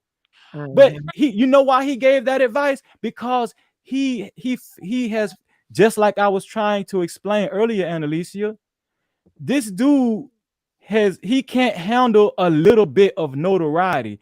So when they get it, they feel like they can say any fucking thing. You can't listen. You have a certain amount of responsibility when you get on these panels. Some dudes should not be allowed in these spaces and giving advice. But just because they sitting in their damn gaming chair and they was given a show, they feel like they can say any damn thing. So a real man like me can look at this shit and it not poison. You know why? Because I was real before I even encountered this bullshit. So I got push back for you, Freezy. Go ahead. Because you said a real man could look at this. I'll raise you one better. A real man wouldn't look at it at all. Okay. Just my opinion, a real man wouldn't look at it at all. Like when I ask my friends, and I always refer to them because these are the men I respect. Right. Have you heard of a Kevin Samuels? They have no idea. These men are hustling, bustling, raising their children, making their wives happy, thinking about generational wealth, thinking about going to work, thinking about building, generations. It's like they're so detached from the fuckery. So in my opinion, a real man wouldn't even look to these men for any advice. And I don't think that the cult-like atmosphere, the manosphere, is something that you could, chew the meat and spit out the bones. Yeah. This is not that, as they say. It's just, again, I relate it to the police department. Well, I'm a good cop, so I could be a cop, knowing damn well when you become a cop, you will benefit from the corruption. You will benefit. So even the nice guys that are in the manosphere benefit from how vitriolic and evil those men are. Even they benefit. So it's not a thing where it's like, hey, I could just shoot. So you'll sit on a panel and support a man who's saying, hey, look, you should raise your kids, but slap them bees in the mouth. Are you going to tell me, hey, I'm just listening to the part where he said, raise your kids. I'm not listening to the part where he said, slap a bee. Women. You can't, with them, you can't. It's not a situation where you could eat the meat and spit out the bones. It is all bad. These men should not be supported, point blank, period. They should not be supported. It's not like, this one is just a little disrespectful. So I could listen to him. This guy's all the way disrespectful. Right. I mean, it's conversely, the meat and spit Well, out the the way, bones. let me. Hold on, Freezy. Hold on. You went, Freezy. Let me Hold finish on, this. Freezy. Well, she was talking to me, right? Wait. So I wanted to say on the women's side, I do agree with you, Freezy, where there's some women that are radical. When a woman that has 100,000 followers, that's power as well. So if that woman say abort black babies, that's power, because now she's telling 100,000 women to do it. And then they're going to, she's right, I should abort black babies. And then they're going to carry it on, and they're going to carry it on. So that's also dangerous. There's radical on both sides. There's radical. Hold on. Wait a minute. Wait. When I was talking about listening to the manosphere, I wasn't just talking about Kevin Samuels. You got other guys like Alpha Male Strategy, Steph is Cold. These guys say some good shit. You know what I'm saying? To me, it's no different from tuning in to CNN, Fox News, MSNBC. You gotta eat the meat and spit out the damn bones. Hold on, wait a minute. Wait, Freezy. Conversely, I have to say this as well, because if I ever hear, so Jen will say, listen, the men in real life that I know, because they're real men, they don't know Kevin Samuels. Conversely, I'll say, outside of my friend group that are men, consist of men, if a man says to me, I listened to Kevin Samuels, you can tell me you listened to him once or twice. You can tell me you agreed with one or two things he said, and now I know to run, right? Like, now I know to run. To me, Kevin Samuels and any one of that ilk, they're markers. It's a marker. It's like somebody with a psychopathic personality. There are markers, right? In their day-to-day interactions, there are markers in their personality. It's not true. You listen to him, you align yourself with him. And this is someone who does, somebody said it already, this is a man who doesn't like women. He is simply simple and plain. And here's the difference. Here's another, I'm going to push back. Okay. So when someone says abort your, and first of all, that sort of became popular. It made its rounds, and everyone was like, oh, she's saying abort black babies. But if you really listen to what she's saying, what her position is, no, hold on, I'm going to say it, because I agree anyways. I'm not going to sit up here and cop a plea, but let me explain it. If you have black men calling into a show, if you have black men on every single channel, panel, in every single sector saying, well, you're having the babies, you're messing them up, and then you're looking for men. You're looking to men to help correct the mistakes that you bring into the world. Okay, so if you're going to be blamed for the mistakes, if you're going to be blamed for men not rearing their children, why are you having the kids? Why are you having the kids? So the proposal is selective breeding. That's the proposal, and it makes complete sense, especially in the black community, because you have a generation of men who are growing up not respecting women. They don't have any reverence whatsoever, to the extent that they will take your life like that. If you laugh at them, if you deny them access to your body, if you say, hey, if you're walking down the street, no, hold on. If you're walking down the street and they say, hey, Ma, can I talk to you? And you say no, they'll smash a bottle in your face. Like, what do you like? And you guys can say, oh, these are isolated incidents. These are extreme incidents. No, they're not. But violence against black women is pervasive in the black community. It's a problem. It is a problem. It's a very real problem. It's not one of those things where it's not like black men, when black men say, oh, black women aren't submissive. No, you can't find one because you're a dweeb. You can't find a woman to submit to you because you're broke. So it's not a real problem. You're the problem. Hey, Tawana, could you put up YouTube Watcher's comment? It's not the same thing. Which it's not one? Apples to apples. YouTube Watcher. I know, but which comment? Because she made it says CNG never said abort anyone, blah, blah, blah, blah, blah, blah. Yeah, that's the so one. So let me ask a question. She never she never said this? Selective breeding. She said she never. Right. Yeah, she didn't. It's the She's saying same thing. she's saying she never said anyone specific. No, it's not the playing same thing. semantics. No, it's not the same thing. No, it's not. No, Listen, hold on, wait, hold on. We're playing Here's semantics. The lady had to come back on air.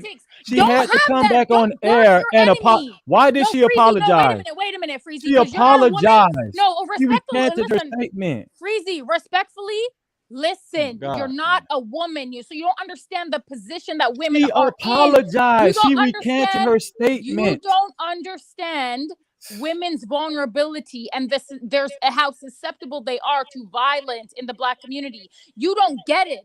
Why are you going to birth your enemy into existence? For what? For what? They don't advocate for you. They don't protect you. For what? So what we're saying is do it. Why she apologize? Why did she recant her statement? Well, you know what? She's who apologized? She's still to this day. She's still to this day says selective breeding. That's the message. Yeah. Period. She Point blank. Period. apologized, You don't though. like it? Maybe She you have apologized for her What did statement. she apologize for? She apologized for the selective breeding.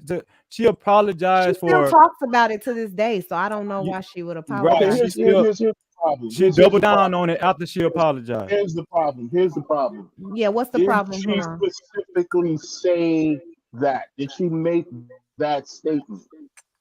Did she say that? Can someone pull up a clip? What is the statement? That's why I don't want to speak on it, because I don't know if she actually said those words. Can someone pull up a clip that says no one's going to pull up a clip because, like I said, the overall message and the position is, the proposal is, don't birth your enemy into existence. If you're being murked by black men every 5 or 6 hours, there's a problem. So what she's saying is engage in selective breeding and make sure you're breeding the best of the best, and make sure that you're going to breed a man, or you're going to breed with a man who's going to produce a child who obviously is going to be a benefit to the world and not a detriment, like black men are trying to say black women are creating. Black men, and here's the interesting thing. Because she didn't just say selective breeding. She alluded to abortion. No, listen. You're being disingenuous. No, I'm not. Listen. This is what she did, and it's hyperbole, and this is why you have to have a certain IQ to probably understand it. What Cynthia did, she turned the black manosphere's argument on its head. That's it. They said, well, you're the one birthing the children. You're messing them up. The Pookie and Ray Ray were your children. Now they're in the community and they're picking up arms and killing everybody and selling drugs. She said, okay, don't have them. You're right. We're going to be accountable. Don't have them. So she's turning it on its head because she's just smart enough to be able to do that. And now black men are crying. So it's like, pick a lane. It's like, pick a struggle. Either you're going to take care of the children that you're creating, or you're going to blame the women when you don't. And then when women say, okay, well, we're done, you're going to cry. No, you don't get to you don't have it both ways. Okay, so now here's the thing. If she did not say this and the narrative is created that she said that, that's more dangerous than her actually kind of even saying it. Because here's the thing with people. People take these ideas and they stretch it and they bounce it and they pull it and they contort it into their own narratives and they spin it out there into the into the world. And then a very ill and poor concept of what the person's point was being made, the point that they were being made, it just gets lost. And I've seen that so many times in these spaces. If the person did not say that, if you cannot provide proof that a person said a particular thing, if you did not hear it, then that person did not say it, man. Now, if she said selective breeding, well, yeah, isn't that particularly doesn't that equal what men constantly keep saying, that you should choose better? If you're choosing better, you're being selective. Choose better, black women. We choose not to have you. How about that? Thank you, Haran. Now, if here's the issue. If people could just calm down for like 5 minutes and just listen to each other, like the same thing that she just said, that when she made this comment about selective breeding and so on and so forth, you know what I mean? It is not that different from the stance that I have when I tell people, do not mate with low achieving men. Mate with high achieving men and concentrate on the children. Now, however you want to, you know what I mean, spin that into your own, you know what I mean, explanation, that is on you. If you want to say like Jen chucked them over the cliff, you know what I mean, then that's on you. But let me read what YouTube watcher says. She says that Sin G says the same the manosphere does. Stop being single baby mothers. That's what she confirmed. I think you know what I mean, the main problem here is Haran, you should have dropped the mic after. Haran literally encapsulated the entire message. Black men said choose better. it's your fault, and Black women are saying, you're right, we're not going to birth you anymore. It's a problem. We don't know how to raise you. We don't know what we're doing. So you guys are right. We're being accountable. We're going to choose better. So just drop the mic right there. Don't try to, abort Black babies. Hold on, wait. We're not going to birth you anymore, right? Yeah. Right.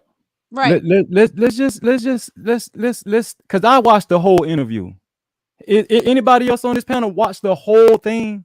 Yes, I did. I did not see it. What you not talking see about? I it. did. Is it I under did. 50 minutes? Hold Listen, on. You no, the whole interview was like 2 Tristan. hours and something long. Freezy, are you talking about Cynthia G?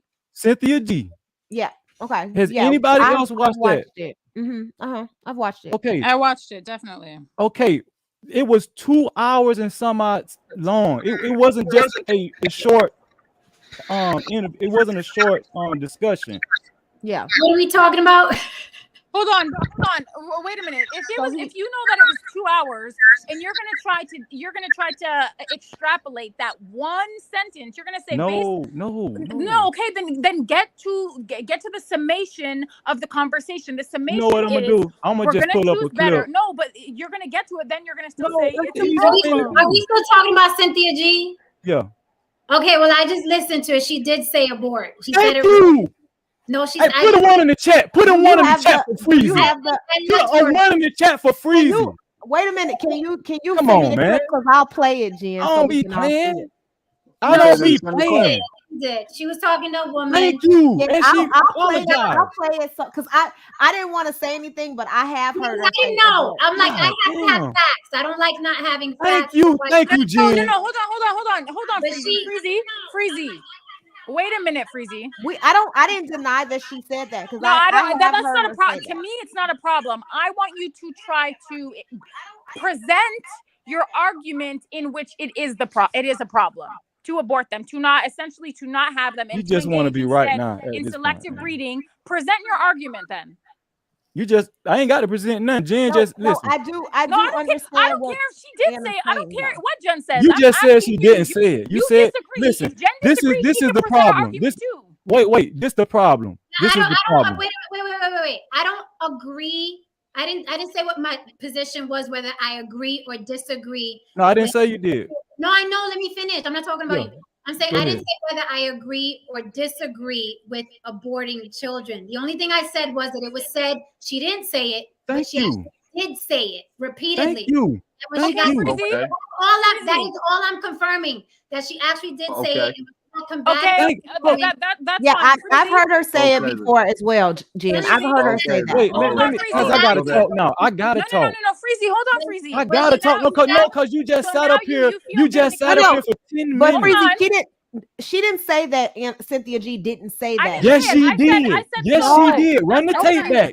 Yeah, run the tape back. That's why I went to look for the video. That's why Jen went to the footage. Wait a minute. Let me Let me speak for myself. No.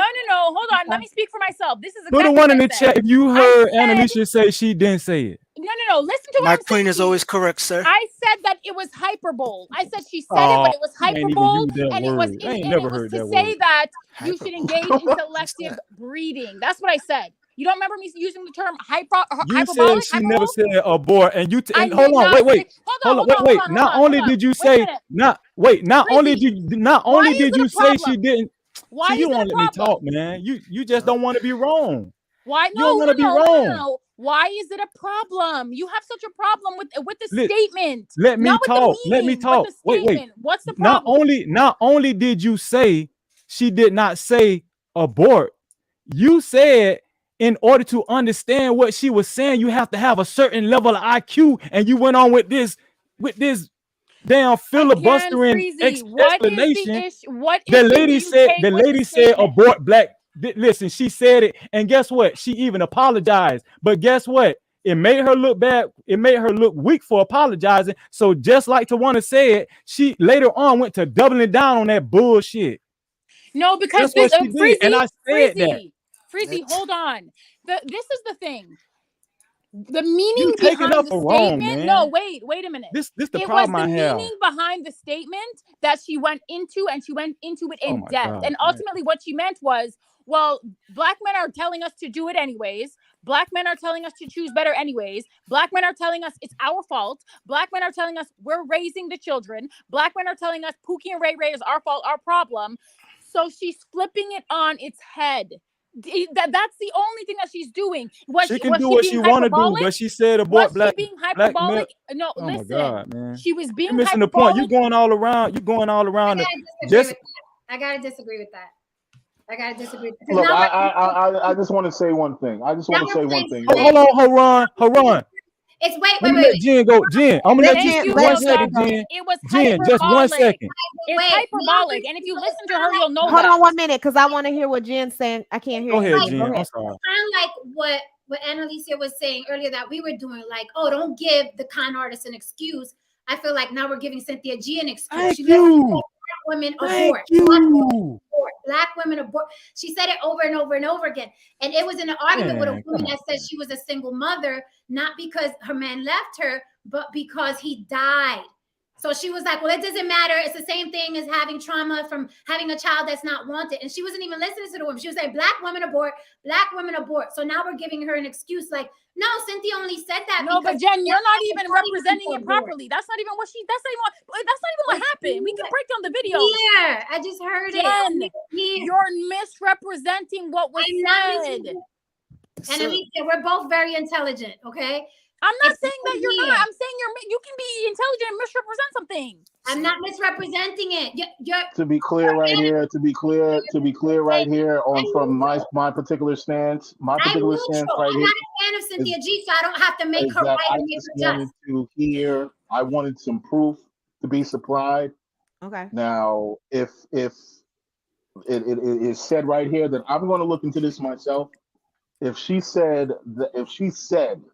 If I hear that she said to the best course of action is to abort black male babies, I am not in support of that at all. But Haran, now, wait 1 second. Now, being selective about who you lay down with, right, before the act even happens, that's the difference. That's a completely different thing because hey, you know what I mean. That's a completely different thing. You are making a choice before you even. That lady said, "Kill young black male babies." That's what she said. Yeah, I'm not with that. I'm going to research that myself. This is the problem I have, Haran. This the problem. I don't blame you. You were just saying that we need the facts, and guess what? Guess what I like about this panel? This is a panel full of fact checkers. Except for Annalisa. And that's the first thing I had asked. I was like, does anybody have a piece of information that can either say, like, yes, she said this or no, she didn't? Yeah, now, look, listen. I know she said it. Look, listen. You know, Cynthia G, you know what I mean? Other guys in the manosphere who are very extreme. Let's just call this what it is. These people, you know what I mean? They come to the table and they're very extreme with their ideas because it arouses people. You know what I mean? If you come to the table and you have a particular, you know what I mean, perspective, and it's not polarizing, it's not a polarizing perspective, people aren't going to pay much attention. You know what I mean? She's coming to the table with a polarizing perspective. Now, there's certain things that she has said, you know what I mean, that I can say, like, okay, I can understand why she said that. You know what I mean? And me too. She's not. Look, she's not. That's what I mean by Kevin Samuels. It's the same thing. No one can sit here. No one can sit here when she says what she says. No one can sit here and say that. Well, everything she says is entirely bullshit. No, there's some right, exactly. That she says that's like, no, that's very disturbing. That's very troubling. Like, for instance, one of the things. This is how far a lot of I predicted this years ago. The incel group in the manosphere is going to be labeled a terrorist group very, very soon. But anyway, one particular incel who was gaining popularity a couple of years ago, he had some sort of, mental, illness, outside of, being, most likely a sociopath. But you can see that he had some sort of, he just couldn't get right. And the problem was that I guess he got so frustrated one day that he decided to kill himself. And you know how he killed himself?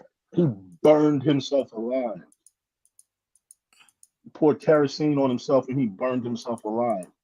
And this is the kind of extreme nature of these people. You know what I mean? That's one of the reasons why, I can understand why, women are a bit, concerned about the growing number of incels and incel violence and so on and so forth.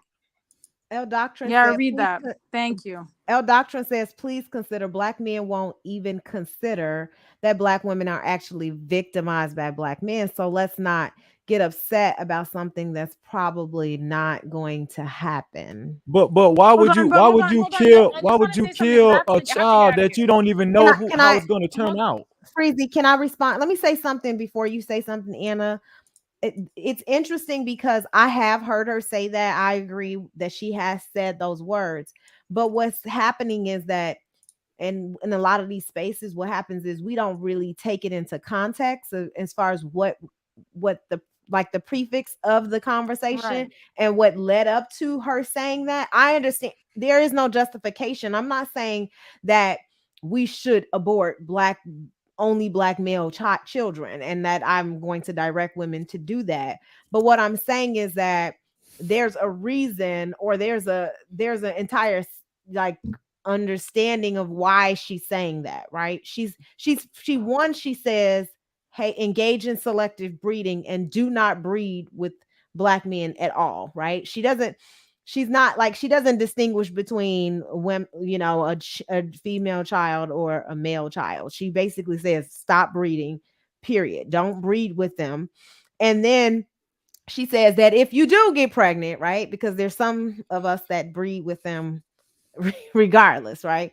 If you do get pregnant, what she's saying is you should not birth the male children because of the circumstance that Black women are in. And the circumstance that we continue to see, the cycles that we continue to see repeated, that it's not to your detriment because we're not successful when raising Black children, Black male children, especially if we're single mothers, right? Right, but whose argument? Yeah. Whose argument is that? That's the manosphere's talking point. So this is my thing. This is my thing, and I have to go. Right. So I understand that it's wrong. I'm not saying I agree with her statement, but when we take it out of context, it sounds a little bit more. I understand what she was trying to say. It sounds a little bit worse. Wait, Freezy, I have to go. I want to say one thing. But I'm saying she took it too far, though, Tawana. No, she took it too far trying to prove a point. Let me. This is why I asked you whose position is it that we don't the Black women can't raise them, Black women it's your fault, Black women choose better, Black women be accountable, Black women close your legs, whatever. This comes from Black men, right? It comes directly from Black men. And I think that we need to consider, or at least take into consideration, if you feel that there are extremes in the Black women's sphere or in that sector, you have to consider that it's because the situations, the extenuating situations, are extreme. The rates of violence are extreme. The levels of I think that we have to consider cause and effect in this dynamic, right? It's not Black women didn't wake up one day and say, you know what, we're being treated right by our men. We're getting married at high clips. They're putting babies in us. They're marrying us. They're providing for us. They love us. And then they woke up one day and they said, you know what? Stop having Black children, right? You have to take these things into consideration. Cause and effect matters. Extenuating circumstances matter, right? Extreme times call for extreme measures. This is a real thing. So if the woman's sphere, like the manosphere, came before women. Women are going to go along with men. They're going to do whatever is in the man's best interest, because at the end of the day, it's in her best interest. But Black men took it upon themselves to again follow white men, because what's new? What's new with Black men? White men had a manosphere, and Black men said, "Okay, us too. We have our gripes with Black women." They take it to the extreme, and now you have the Secret Service looking into you, and now you're about to become officially you're about to become a terrorist group. So it's not just Black women who are responding. You have to understand, it's not just Black women that are responding to the Black manosphere. You have at the highest levels You have Secret Service. You have the FBI. They're looking into these pathologies, into these mindsets, and into their theories, because all of these things control behavior. If this is your worldview, it's absolutely going to control your behavior. So, I want people to understand. Oh wait, can I say something? I just want to say something, man. Okay, wait, I'm leaving. Hold on, wait. I don't agree with homosexuality, right? I don't agree with it. Should I go around saying two homosexual people that have that go adopt babies or however kind of way they go get the baby or whatever, artificial simulate, whatever. Are you gay? If you're not gay, I'm just saying. I'm saying, is it right for me to say, because of the environment these children are raised under, they listen, whoever I get your is the point. carrier, You're saying that just because you don't agree with that's crazy. That's crazy. I understand both Freezy's point. Points. I get both points. That's like fucking crazy, man. I understand you why sit up here trying to legitimize this bullshit. Right. Oh with my some God. big ass No words. one's legitimizing anything. It's the reality. She's flipping your positions on your head, and you don't like it. That's it. That's crazy. At the end of the day, that is the summation. That's the encapsulation.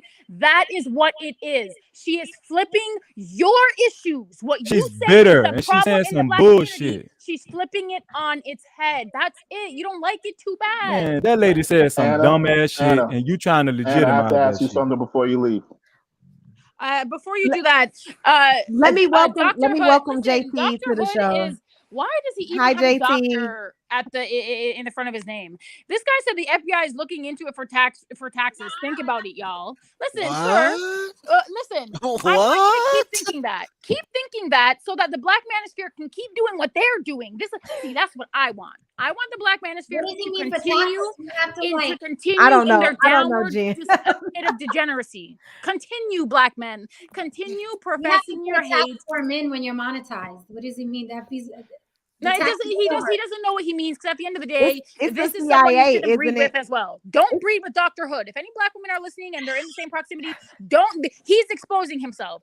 And Who the is Dr. FBI Hood? and Who the is Secret that? Service is watching black men expose themselves. If there's one thing I can say about low-grade, reprobate, degenerate black men, narcissists and psychopaths, they expose themselves. They're very good at it.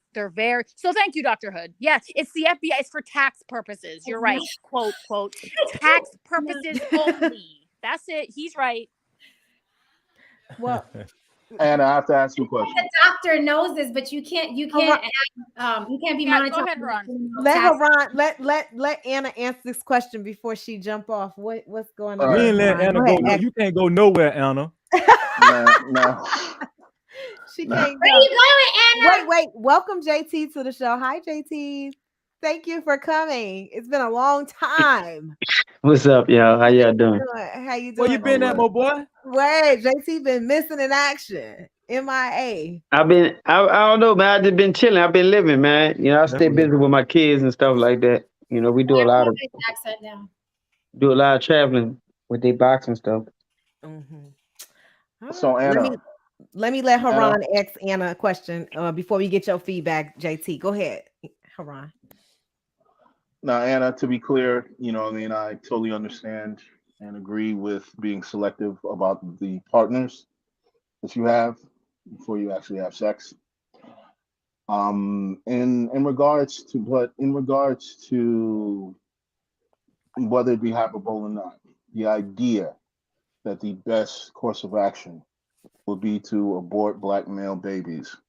Do you agree or disagree with that? The idea, so you're saying you're trying to negate the hyperbole, or you're trying to say, or like, what do you mean? Well, I'm asking you the question, regardless if you believe it to be hyperbole or not.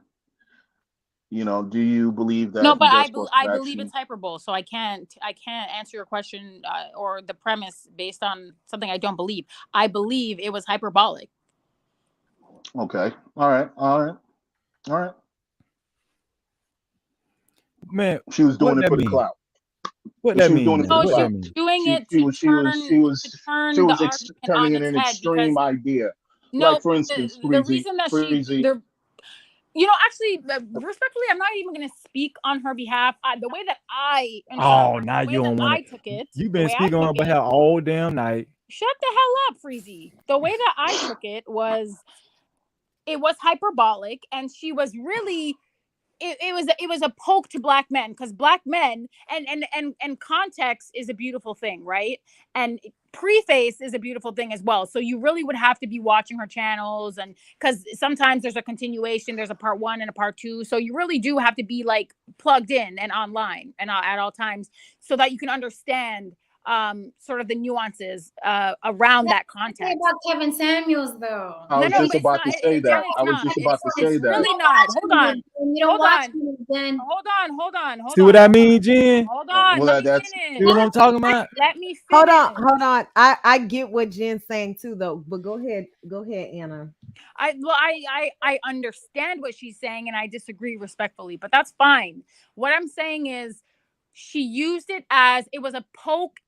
She's poking fun at black men, because black men will call into the show perpetually, and they'll say, "Why are you having the babies?"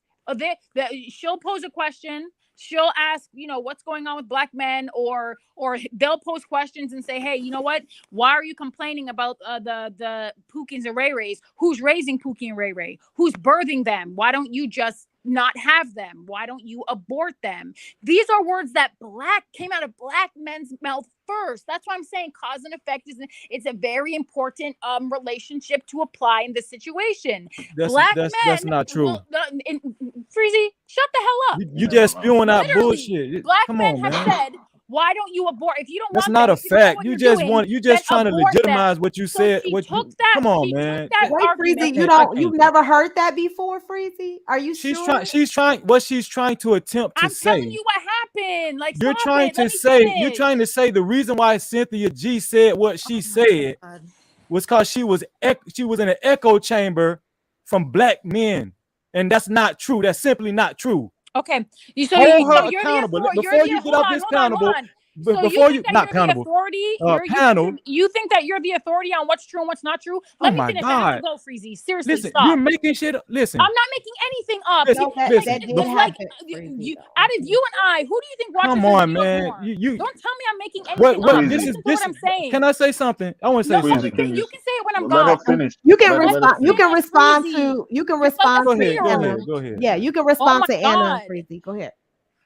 I believe that it was hyperbolic, and I believe that she was flipping an argument initially made by black men who are saying it's your fault, abort them. If you don't know how to raise them, don't birth them into existence. So it was hyperbolic, and everybody took it around with it. That is what I believe. Okay. If I have to go back and rewind the tapes, if you guys are saying, oh, it's not that way, okay, well, that's fine. That's how I took it, because I don't think that women in droves are going to be doing that. I think women in droves are going to be thinking, and they're going to be more stealth about the people about the men that they date, allow to court them and procreate with, because that was the overall message. Okay. I respect that. That's what you believe. Right. You're wrong. Your belief is wrong. Okay. That's fine. Your belief is wrong. I'm gonna tell you why your belief is wrong. Go ahead, Freezy. Because if you watch the whole 2-hour long video like I did, she wasn't echoing anybody. She was on a call with she was talking to another woman, and they were actually agreeing with each other about this abortion concept.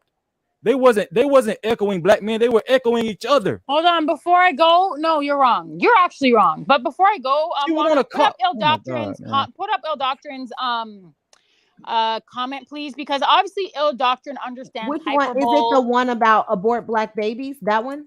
No, he said abort black male babies is that's the one. Right. Okay, go ahead. So that this is the point, right? You have to understand cause and effect. You have to understand, obviously, hyperbole. You have to understand that if black men weren't saying this at all, this would never be a position, a thought, an idea that women in general. See, that's why you let me finish saying what I'm saying, though. That's what I'm saying. What you're saying is disingenuous. Okay, you finish saying what you're saying. Bye. Listen, what you're saying is disingenuous, because you don't have a leg to stand on in her conversation, I would see if she actually mentioned these references from black men. But she never did. She doesn't, but she never did.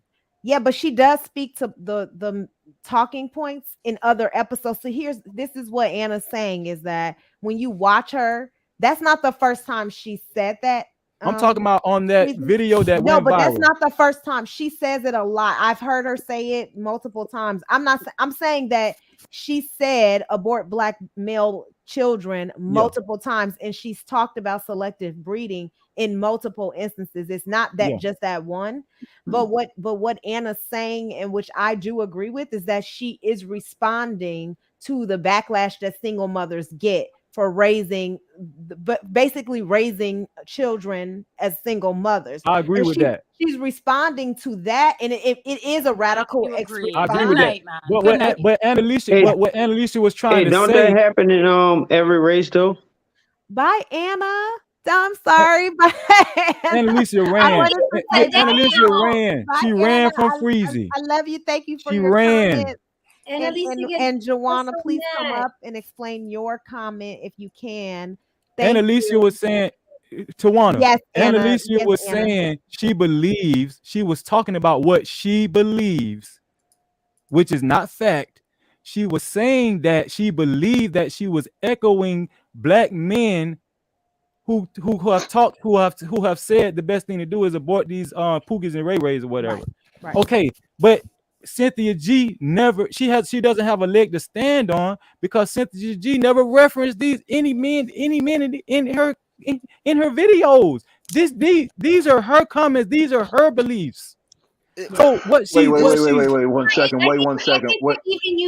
I think we're even using hyperbole incorrectly. Right. Hyperbole, I don't even know what that shit means. Hyperbole is supposed to be something not taken seriously, right? Right. Yeah. Right. It's just hyperbole. But if you say it over and over and over and over and over and over again, just like they do in the manosphere, how is it hyperbole after it's a narrative? It becomes a narrative. Thank you. When it's no longer hyperbole, it becomes a narrative, right? Yeah, because I think she means it. I think she does mean it. I absolutely think she means it. Yeah, I don't think it's think so. But Freezy, we can't. I don't think it's an exaggeration at all. I think she doesn't want us to birth black male children specifically. Like, but I think you're running with it, Freezy, because you're trying to say that there's no reason for her to be saying that because she doesn't reference men. Men say all that stuff that Annalisa said. Men say that shit all the time. I agree. And that's all. That's something that you have to take into account. But what I'm saying is not a fact that she was echoing these men. She said she believed. She just go ahead. Go. Okay, I'm just saying. Let's. No.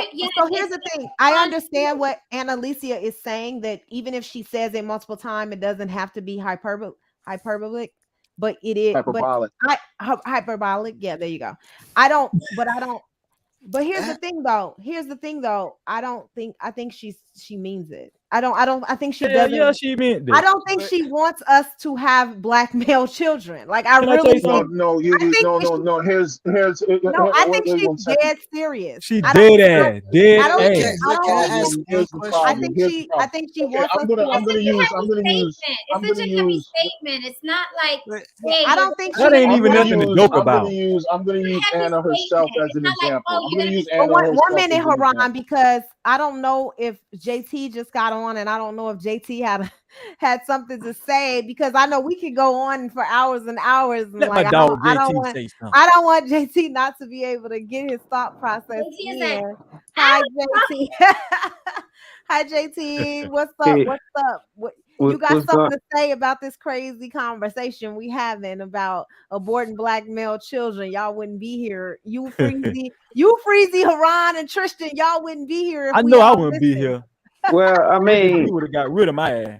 I mean, I don't know what the topic is basically about. Y'all keep talking about somebody else saying it. We're having an open discussion, so you can talk about whatever. So go ahead, JT. We're having an open discussion he wasn't today. even paying attention. Next. Yeah, you wasn't paying attention, JT. Actually, I was paying attention, but what I'm saying, y'all keep bringing up somebody made a comment. Yeah, I haven't watched it. I don't know what y'all talking about with that. But I mean, like, the thing about it is when y'all keep singling out black men, Period. You know, it just depends though. Like, are we talking about men or are we talking about boys making kids that make those comments like that? Because you got to remember, if you, depending on when you started having sex and stuff like that, at a certain age, if I'm still a kid, talking about making a kid, what's the first thing I'm gonna sit there and say? I'm still sitting in high school. Fuck that, have an abortion or something like that. I'm not a man thinking like that. You know what I'm saying? So if you're trying to fault a kid, a boy, a teenager to think like that, now if a man, when you become a man, you got different responsibilities and stuff like that. And I feel like that worked both ways with the woman, because you can't blame the man if she got with a man that did that, because she wasn't paying attention to this man when she was dating this man, you know, and it takes two to tango. I know it's one of it. Put up that ill doctrine comment right there. But I think Cynthia G is not much different. The one, okay, this one. He says, I think Cynthia G is not much different than Kevin Samuels selling recreational outrage, and I find them both to be disgusting. That is where I am, because I used to follow Cynthia G, but I don't like radical conversation. Like I was rocking with her at first, and then it just got too dark, radical, ugly, right. And I was like, I can't do it. I don't want it on my time. I can't do. So I can't do it on either side. I understand the anger on either side, on both sides. And I know these people over here have a reason, and these people over here have a reason, and those people over there have a reason. But I just don't want to hear the vitriol. And it got too much. I was like, yeah, it's not. I have issues, you know, with men, some issues. We all been in bad relationships, some good, some not so good. But I'm like, I don't dislike men to this degree. So I don't want to be around women that talk like this, because that's not my thing. So I understand it, but I'm like, I don't have a disdain for men. Like I don't. So El Doctrine said there are over 100,000 abortions performed on Black women every year, and kind of heartbreaking, and at least a dramatic virtual way. Only now we care. And here's the thing, you don't know the sex of your baby when you have an abortion. So it's happening anyway. So I'm saying, like, most people aren't doing a DNA test first before they have an abortion. And then, you know, well, I heard you can know the sex though. There's lots of Black babies being aborted every day, guys. So what we're saying how is, can you know the sex if you have an abortion at that? Because I'm suing abortion. You don't know the sex. Yeah, it's too early. It's too you early. Don't even know. You don't. That's not true, because they passed a law. You can abort a baby up to like 8 months pregnant. No, it's 5 months. Stop now.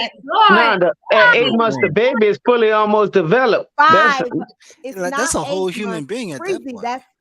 It's not 8 months. Okay, I was wrong, man. See, I can say I was wrong. Now you're going too far now, but then you still would have to do. Well, 5 months. 5 months is still a long time to be pregnant. Yes, yeah, 5 months is bad. Yeah, 5 months is bad too. But I'm saying it's not 8 months though, Freezy. That's like a baby. Sorry, I was 3 months off. That's like a baby can survive after 8 months. Like a baby can live. I mean, you mess around going to labor. You mess around going to labor on the way to the abortion clinic. Right. Okay, so let Joanna come on and explain her comment, guys. Stop talking about aborting babies, please. Hi, Joanna. I know, because I'm like, this is driving me crazy. Joanna, hello, Missy. I can't hear you. Did she unmute? Yeah, she's unmuted. But I can't hear Joanna. Yeah, I can't hear. We can't hear you, girl. If you can hear us, we want to hear you, but we can't. But I do have a question though. Was Cynthia G's abortion statement made her viral? No, it didn't. No. What's your question? So Cynthia G, okay, she's been out there. So Cynthia G, by the way, I put the definition of hyperbole in the private chat. Oh, you did? You could put it. You should put it in the chat so I could make it. The definition is of relating to or marked by language that exaggerated or overstates the truth. That's what I said, exaggeration. Of relating to or marked by a hyperbole, right? Or what's how you say it? There you go, hyperbolic claim. Now, hyperbolic adjective. Now take this for an example, okay? Now take this for an example. This is the problem with that. This is the problem with hyperbole. Hyperbole, a lot of times, especially if the person gains steam or popularity, hyperbole takes precedence over the actual idea of the person. Like for instance, like Jen, if Jen blows up in the next 2 years or whatever, they're gonna be like, oh, she's loudmouth, she's a racist, she's a this, she's a that. Right. You know what I mean? Hyperbole is a mechanism often used in politics. Okay, people go to the booth and they make their decisions based on hyperbolic reasons. You know what I mean? Now for Anna, I mean, we'll use her as an example. I go to some spaces and they are certain that Anna hates black men. Like, yeah, that like she Right. hates black men. She Right. she hates them. She's the blah blah blah, so on and so forth.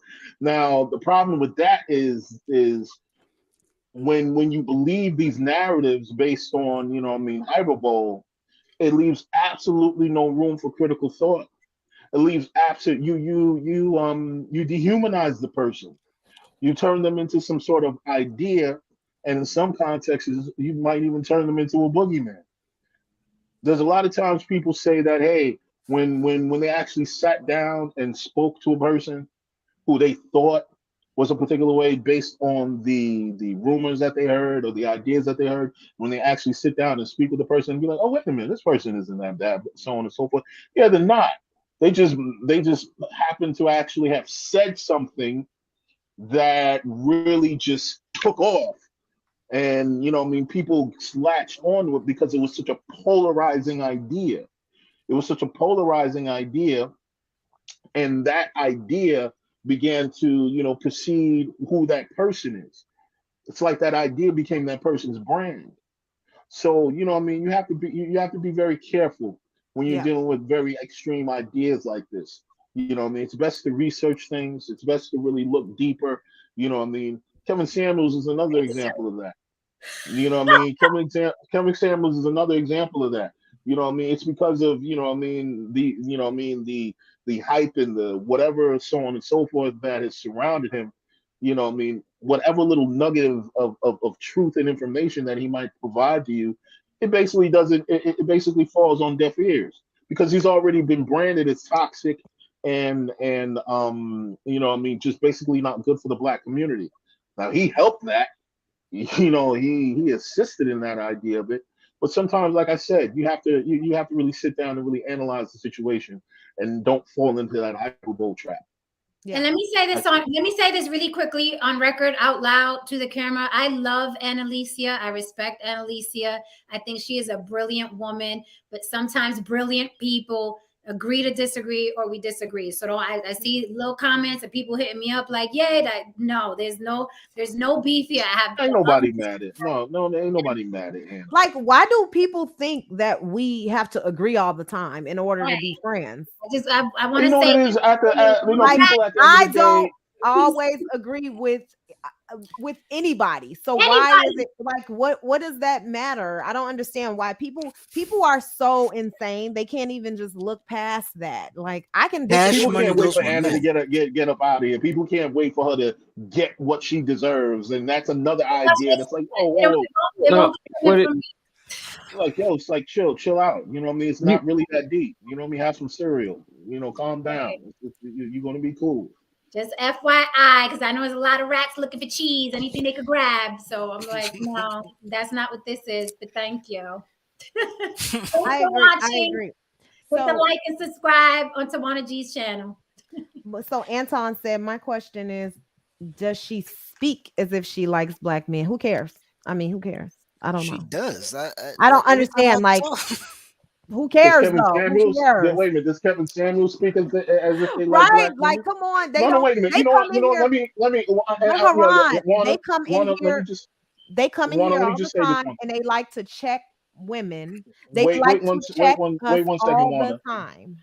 Let me go ahead. I said this on Twitter yesterday, and I said, look, the black manosphere, for what it is right now, it just feels as if so many men are being conditioned to basically move away from their women and find comfort in the arms of other men.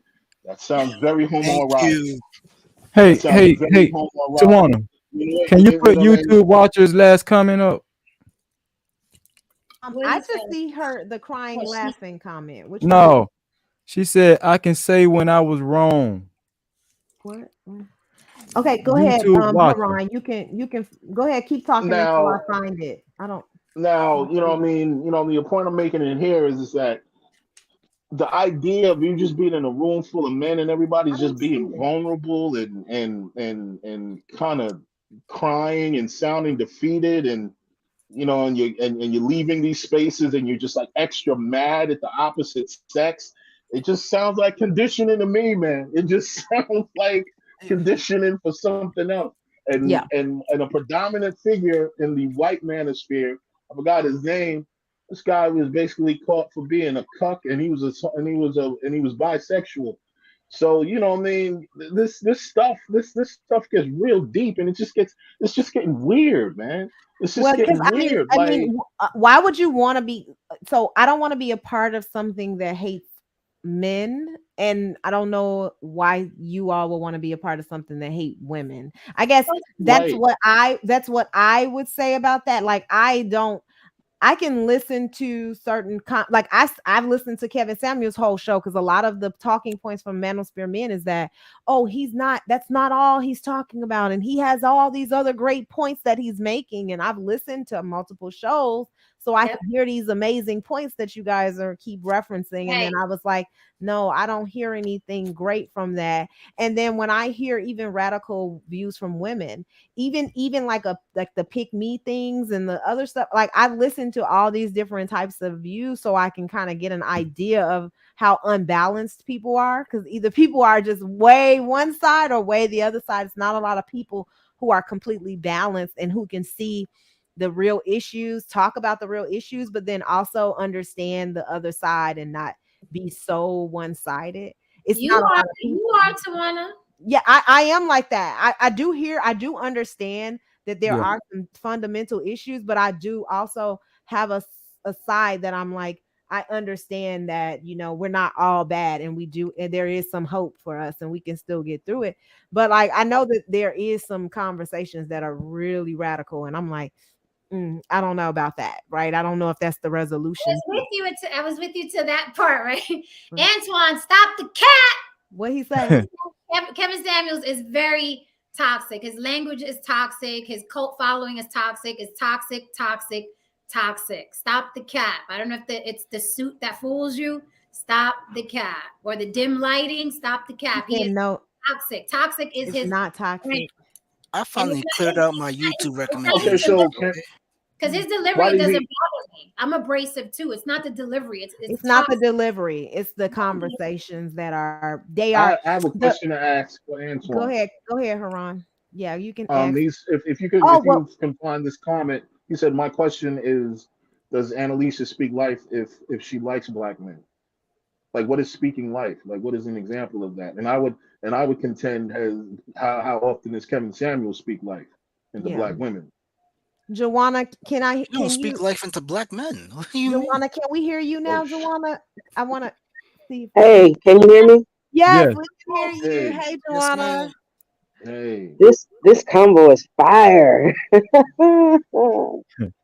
So I know you made a good. Thank you for coming on, because you made a comment earlier, and I wanted you to expand on it. Do you remember what it was? Because look, we didn't talk about 5 things since then. I don't know. We've been talking about all kinds of stuff. You said it's gonna be a free for all. Here we go. Yeah, this is a free for all. Look, they got me too. It's your fault, Wana. No, they didn't even ask no questions I thought people was gonna ask me. They like, no, we don't care nothing about that. We want to ask you. We want to get straight to the point. I'm like, well, okay. That's what I was asking you. Which comment? Because you know I talk a lot. Well, you know, Joanna, I honestly don't remember, so you can comment on whatever you want to comment on at this point. I said, oh, you should come up and talk about that, because I forgot what you said. Maybe I'll remember. I'll go back in the comments. Maybe I'll remember. But if you have just a comment about anything that we've been saying, I know we've been saying some things about the radical ideologies that come from both the manosphere and the woman's sphere space. And just how that's kind of presented as like cult-like, and you know, how productive is that, right, for us? because it's really extreme. I don't really know how influential it is. I think people says that it is a huge influence over individuals, but I know all of us attest in our real lives that we don't really hear men reference this or talk about this. I know I don't. In my real life, I don't hear men talking like these manosphere men, or I don't see it present in my real life, but that doesn't mean it's not real, right? I know some people say that, maybe I just haven't gotten into these conversations with these men, and I haven't really questioned them and saw that and heard their mindset about that. So I'm curious as to if how much influence these conversations have on the men that we know in our real lives, and I'm afraid to ask them because I don't know if I don't want to ruin my relationships with these people. Like, you voted for who? Yeah. What do you think about this whole woman sphere, man sphere type conversations, and is it cult like to you? It is. It's very interesting because, like you guys said, it's not really a conversation that exists in the real world. These two individuals, Cynthia G and Kevin Samuels, in my day, we call them shock jocks. They're very provocative. What's that mean? Because I haven't heard of that statement before. So tell me. Well, I'm very old. Remember that. Keep that in mind. I'm old. Go ahead. They're provocateurs. They're hype men. They say things and it kind of ties into your earlier conversation about frauds and con artists. They say things to get people riled up. Inside the things that they're saying, there are nuggets of truth, like most stereotypes. There are little gentle nuggets of truth on either side. The issue is biologically we are all animals, and we haven't changed for millions of years. The female animal is wired to seek out the best to procreate with. This is an unfortunate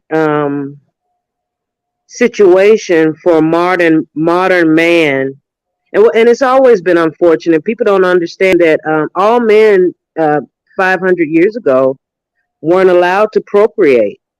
They weren't allowed to marry. This is a new phenomenon where people can just willy-nilly go and have sex and have babies. But I don't want to get off the point. My point is that women are wired to seek out the best that she can obtain.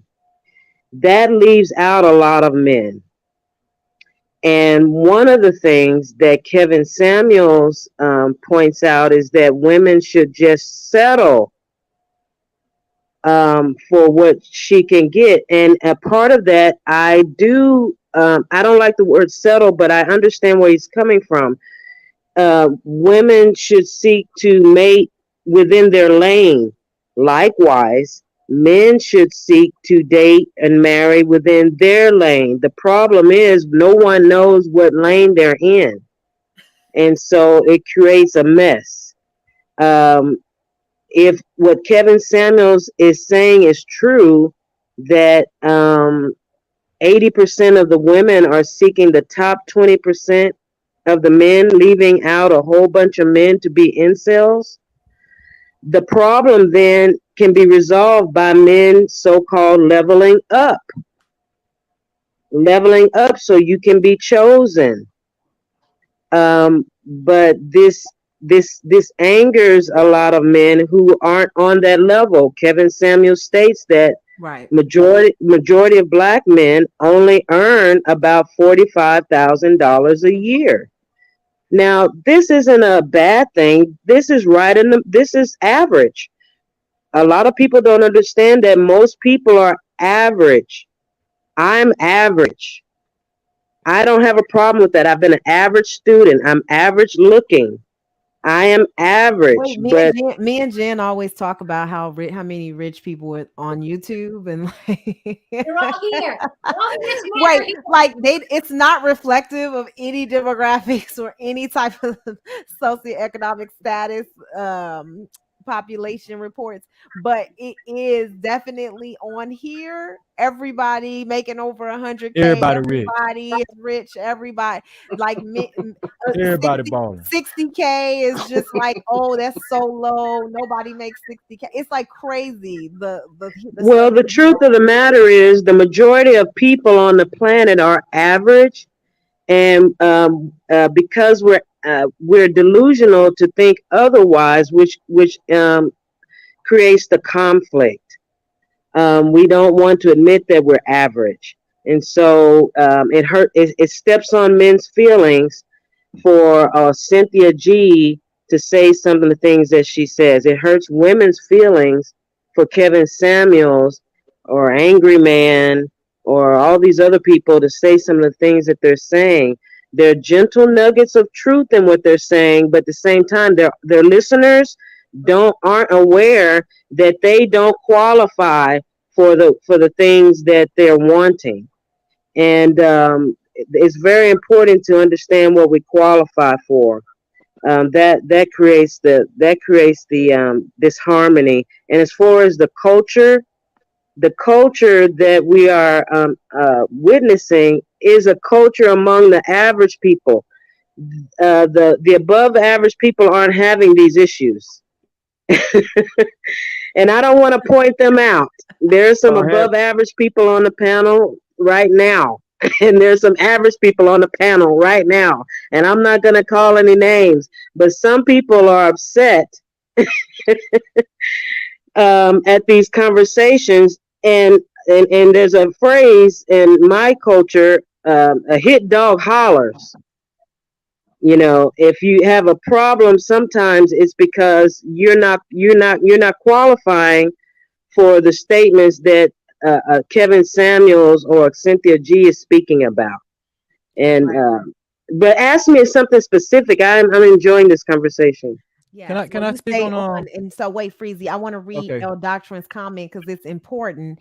He says if 80% of Black women are going after only the 20% of the top Black men, and I think it's only 10, explain how they all having babies by pieces of you know what. Yeah, that's that. They make a good point. That's a huge that's a great point. Come on, man. That's a great point, but that's because these people are they're not practicing their hypergamy because they don't qualify for it. So they are. I hate the word settling, but they are accepting what they can get. That's why they are having babies with average or sometimes, unfortunately, below average people. Because we don't qualify for what we want, guys. We don't. You know, when I used to ride the rides when I was a child, there was some rides I wasn't allowed to get on. I wasn't qualified at that time. She's actually speaking to a lot of Kevin Samuels' points. What she's saying. We're not reinforcing no Kevin Samuels points. But that's what she. Okay, Freezy, you can stop that. Listen. This what gets missed right by Kevin Samuels. I don't watch Kevin Samuels anymore. Just like Jen, she said she used to watch Cynthia G. I used to watch Kevin Samuels, but the more you watch him, the rhetoric becomes repetitious. You know what he's going to say. What gets missed though is that for 3 years before he went viral, he was criticizing men. That doesn't get missed. Don't matter. It don't matter. What is the point? That point. Freezy, what is the point to that? This is actually a question I was going to ask. He used to sell perfume and he used to talk to men and he was not popular. No, he was lame. He was lame until he started to criticize Black women. Listen, we know that. He was lame. Somebody told me he was an engineer. He was but what is the point? He was a con artist. You know. Freezy, what's your point of bringing that up, though? This is what I'm saying. trying to hear your point. My point was he went viral when World Star posted the average at best video. Right. of the girl that has the Yes, the black animal business. veterinarian girl, the girl who had no, she wasn't a vet, but she had a pet grooming shop. Yeah, she had a pet And grooming. Hold on, Freezy. Let me cut to the chase, Freezy. It is not lost on me that in that instance of the average at best video that went viral, that Kevin Samuels was on point. That's not lost on me. The woman at that No more. let me finish, please, brother. You woman interrupted me, but I'm gonna let you finish though. Go ahead, Joanna. You are right. The woman was wanting something that was out of her lane.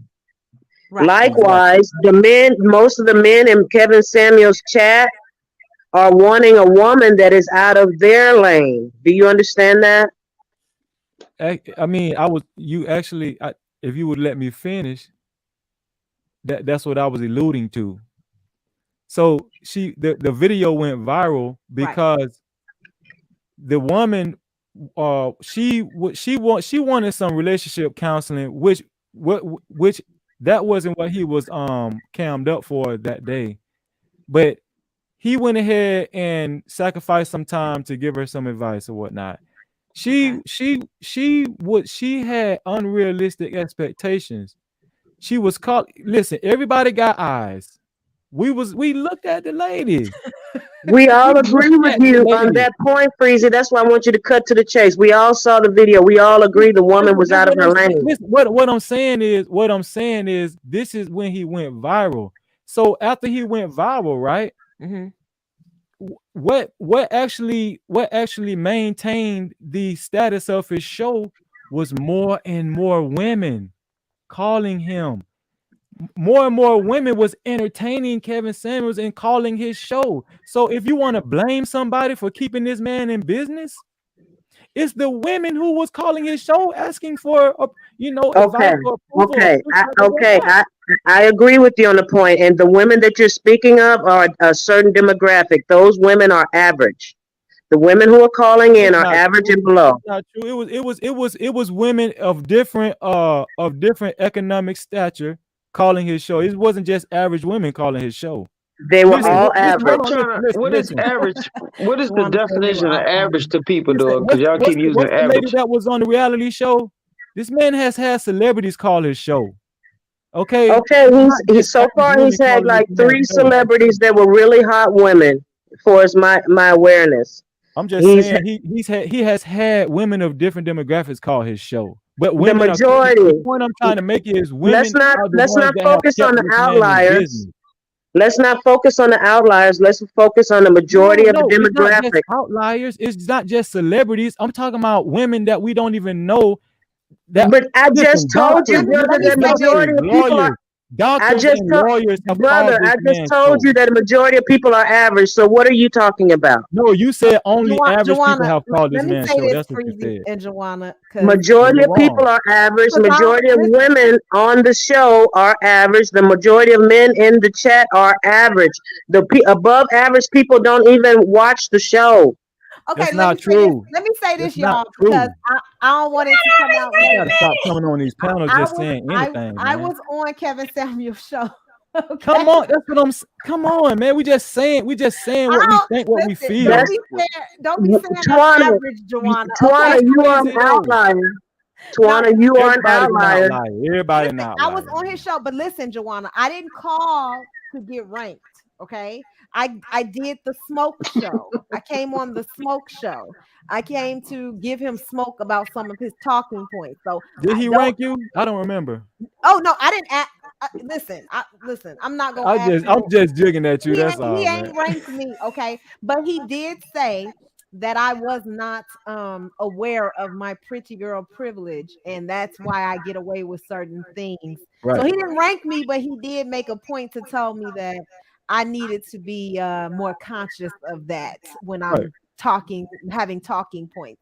And he tried to kind of make it seem like I was oblivious to that when we had a conversation. Whatever the case may be, I had no problem with Kevin Samuels. He was very respectful to me, and I had a good experience. So I know people don't like me to say that, but I did. I have to be honest with my experience. I I have a problem with Kevin Samuels when he uses the Bible to manipulate women to I be a said that certain earlier. way.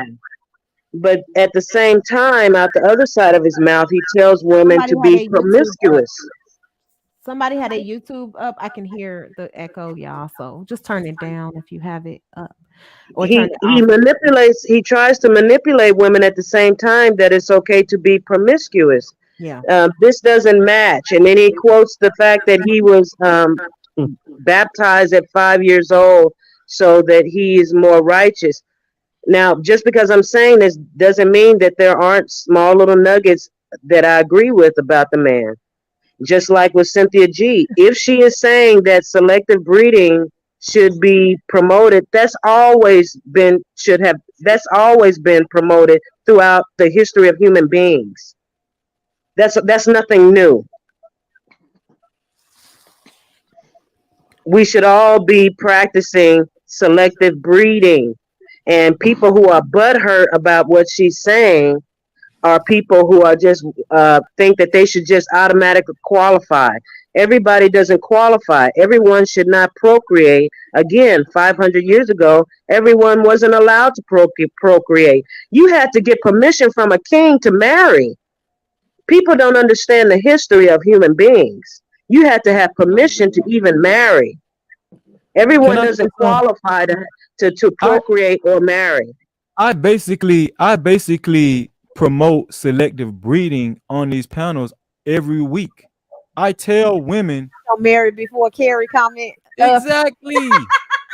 Listen, there's nothing wrong with that sentiment. But all I was saying was, listen, that's why I asked you to bring up that comment from YouTube watcher. She Yeah, said, no, I you brought brought it it up up. already. You So, ain't got to bring it up again. But okay. she said, I can admit when I was wrong. That's the problem with a lot of these spaces. That's why we have so much, so much back and forth. Sometimes you just gotta admit when you're wrong. But I don't think Anna was wrong. And I She don't was wrong. She No, was she dead wasn't. wrong. She wasn't wrong. She was You were telling dead you, wrong. she was telling you her ideas about what Cynthia G, what that meant.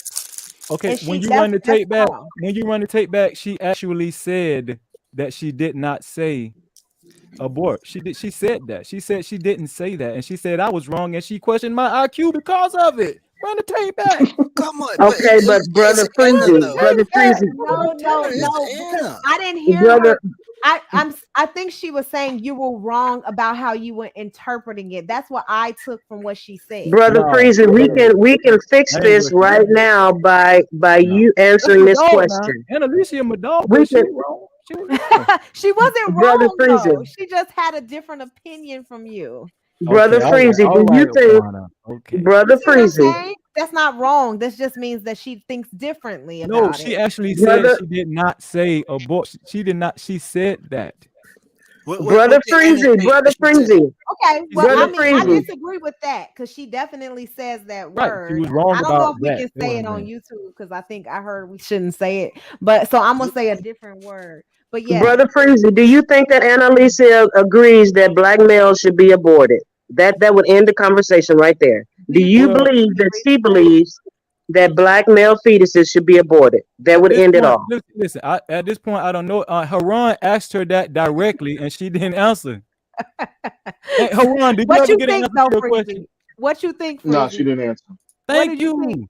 What do you think, Freezy? Yes or no? Do you agree? But it was I under the think she. condition.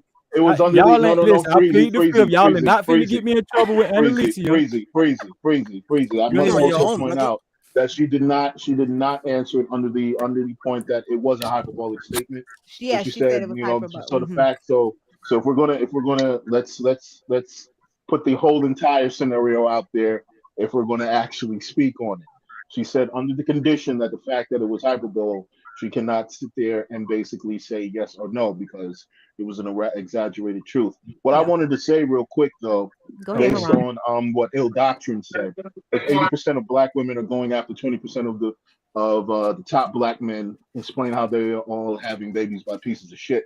What I would like to ask ill doctrine is how are we measuring the top 20% of black men? Are you saying, are they the top earners? It's supposed to Is be this by top earners. vocation? Is Mm-hmm. this by vocation? Is this by what is this based on? Because how are we measuring the top percentile of black men?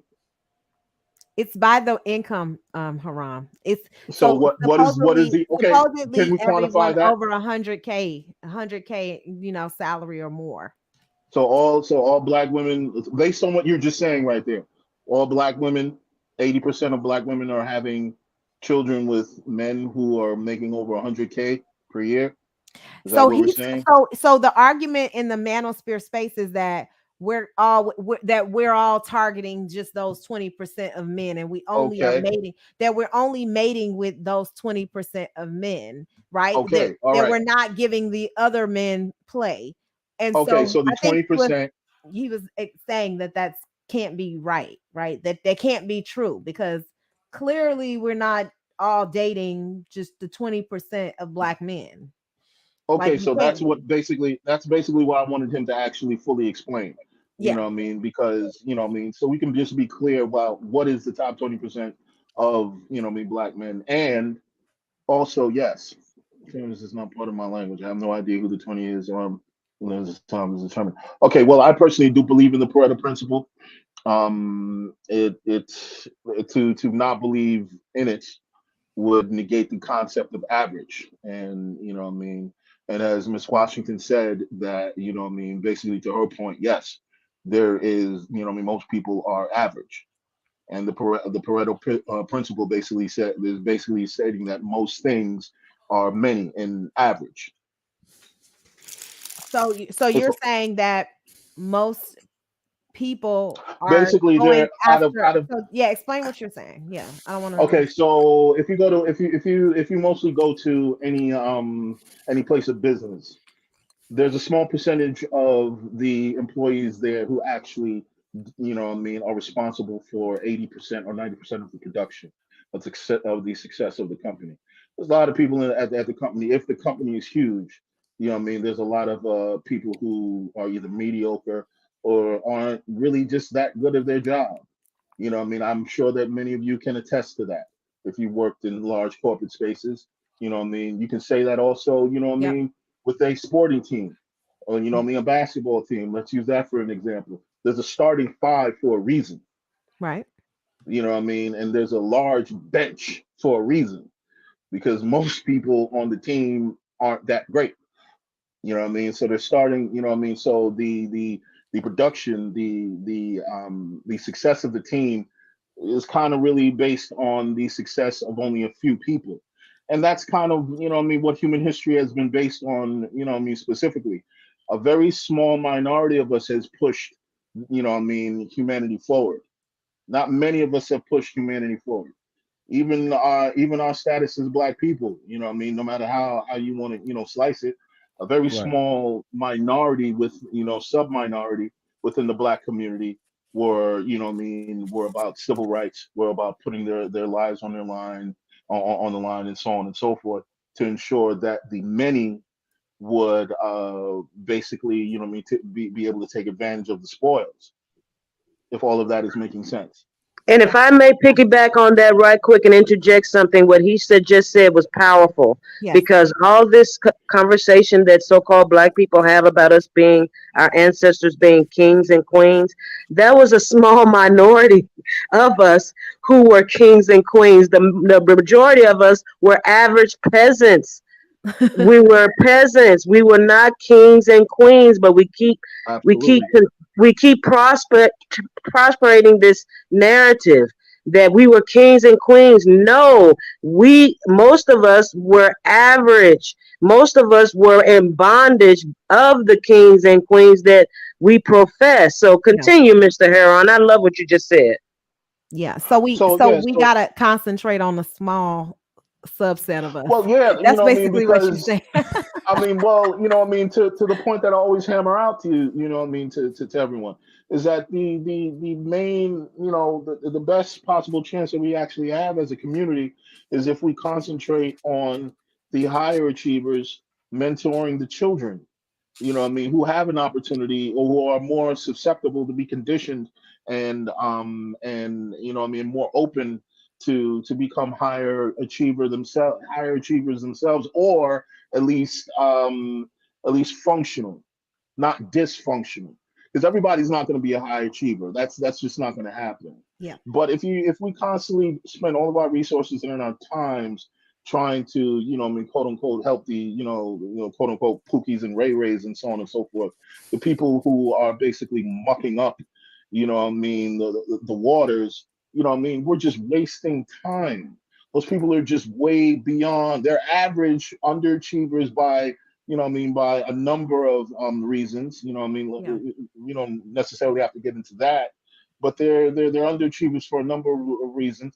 Let them go. If we have this thing in our mind that in order to get to where we need to be as a community, we got to take everybody. The majority of us got to be working. No, that's not the case. Mm-mm. There just has to be a small, efficient, powerful number of people with a prime directive who are disciplined and go forth, and they make sure that they put in a number of traditions and conditions, you know what I mean, that the children and the people behind them follow, so that the majority, you know what I mean, echo all of the new conditions and ideas that wipe away the Well, you know dysfunction what they from say? previous generation. They say we should just concentrate on 10% of Black people, and then everybody else just. I They say love what this brother they said just said.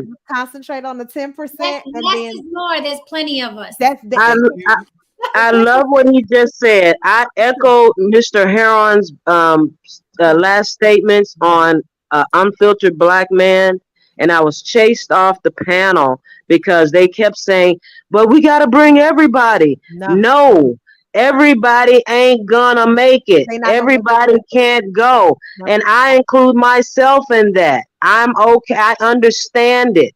Everybody ain't gonna go. You guys who have a channel, you guys are on the precipice. You guys are the ones pushing. Everybody, there's 41 million of us, and there's like 10,000, maybe 20,000 black YouTubers. Obviously, everybody isn't gonna go. That's right. And black people don't understand this, and they get offended when we say we gotta concentrate on the high achieving people, and maybe they can help a few, but everybody ain't gonna go because unfortunately we're just average. And you know what? The kings and the queens, they have average followers. They have to have followers. If everyone was above average, there would be no freaking kings and queens. we Listen, so listen. let me Let me ask say something. y'all. I'm gonna ask y'all one question before I close out because I really want to Hold on. hear. Let me levy back off of what Joanna just said. Come on now, Freezy. I want this This question. gonna take. This Okay, gonna take. go ahead, Freezy. I'm gonna because I want to ask Okay. this one question, and then we can close Okay. out. Okay. Listen. Okay. We just had a panel on your show, Tawana, about this same subject, probably about a month and a half ago. We're talking about middle class earners, 42,000, 50,000, right? Okay, what we're missing in the community, what we're missing about the community, and why there are so many single mothers and fatherless children, it's not a lack of income or money. It's a lack of values, a lack of discipline. That's right. This is what we're lacking. Okay. So to Joanna's point, yes, listen, when you talk about average people, what exactly are you talking about? Because there are some average earners that are exceptional fathers. You understand what I'm saying? You can be a king. So here's the thing. This gonna lead into my question, you guys. Okay, go ahead. See how I did that. Go ahead. Because I love talking about reforming culture, right? And this whole reformative ideas are coming up with these conversations about concentrating on the people who are performing the highest, right? So let's talk about Freezy's idea about Mary before Carrie, right? So we have all these ideologies about single motherhood, about all these things. So if we're concentrating on these high performing Black folks, or these positively contributing to society Black folks, is marry before carry something that we should implement as part of our culture, right? Reforming our ideas. So I want everybody's opinion, because this is a very important, because I really want to talk about reformative things that we can do as Black culture. And these are for the people who we concentrating on, right? Because we can't take everybody with us. We know it's survival of the fittest. So we know we ain't taking everybody with us on this channel. So I'm acknowledging that. So what do you guys think about this whole ideology of implementing these values in our children, or in us, right? If we haven't already had children, that we should marry before we carry, and we should that should be part of the culture. And even for men, before thinking about who you want to be with before you have children with them. What is your ideas on that? Joanna, go ahead and start, since she was like, yes. Joanna, go ahead. Thank you for letting me go, because it's way past my bedtime. I'm very old. Yes, go ahead. I wholeheartedly believe about marry before carry. But here's the thing. Here's the nuance, and a lot of people aren't going to enjoy this. It has to begin with the men. The men. When I said earlier that women are wired to seek the highest that they can procreate with, God instilled men to be the leaders. So this culture that you're talking about, Tawana, it has to begin with the men. I believe in God, man, woman, children, and then the lesser species of animals, in that hierarchy. And I know a lot of people may disagree, but that's okay, because this is America. Okay, because I love that. Thank you so much, Joanna, and thank you, Despot, for is it Despot hashtag City with DJ Tony Last. Okay, I got your whole name. Thank you so much for the sub. If you have not already, please subscribe to my channel, and don't forget to hit the notification bell. Subscribe And the like button. I appreciate y'all. I'm almost at 500. Let's get it. So I can't believe it. So y'all come on, y'all make it Congratulations. possible. Congratulations. Thank you so much. And Joanna, thank you for that. And share this I just want to say one little more bit. Yes, go ahead. I know I'm being repetitive, but this culture that you're speaking of, it has to begin with the men. The men must lead. Women want men to lead. Women don't want to lead. That is the issue. The women is a culture of women who are leading the men, and that's backwards. Men have to lead, and some of them don't want to lead, but I can hear from Brother Heron and Brother Freezy that they do want to lead. So lead the women. Now, if you're going to lead the women, you have to lead properly. It makes no sense financially, economically, to have a child out of wedlock, gentlemen. So this is the culture that you must create, that you must head. And I'll take my response off. Thank you, Tawana. Good night to you all. Thank you, Joanna. Beloved. I love you. Thank you for your support. I support you all. I appreciate you all. Good night. Good night. Thank you so much, Joanna. All right, JT. What you think, JT? Do we need to marry before carry? And what's your ideas about that concept of marry before carry? Do you think that that's necessary? You muted, JT. Muted, man. You muted, JT.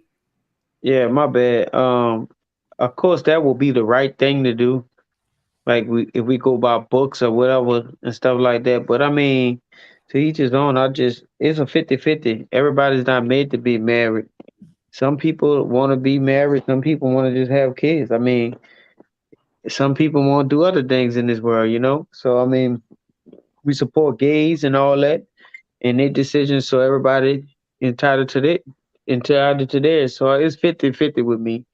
You know, I'm not married yet, but I had kids out of wedlock. I had a few kids out of wedlock for a few different women. So I mean, I can speak on that experience and stuff like that. So it just, my views is a little different, and I was kind of confused about the average part. Yeah. About that. I was trying to understand what average is to her and stuff like that, because she kept saying she's average. You know, even when I was average, Well, I didn't think. she said the 45K as far as earners, average earners. I think sometimes when we talking, we're relating it to income. You know why that's not true though?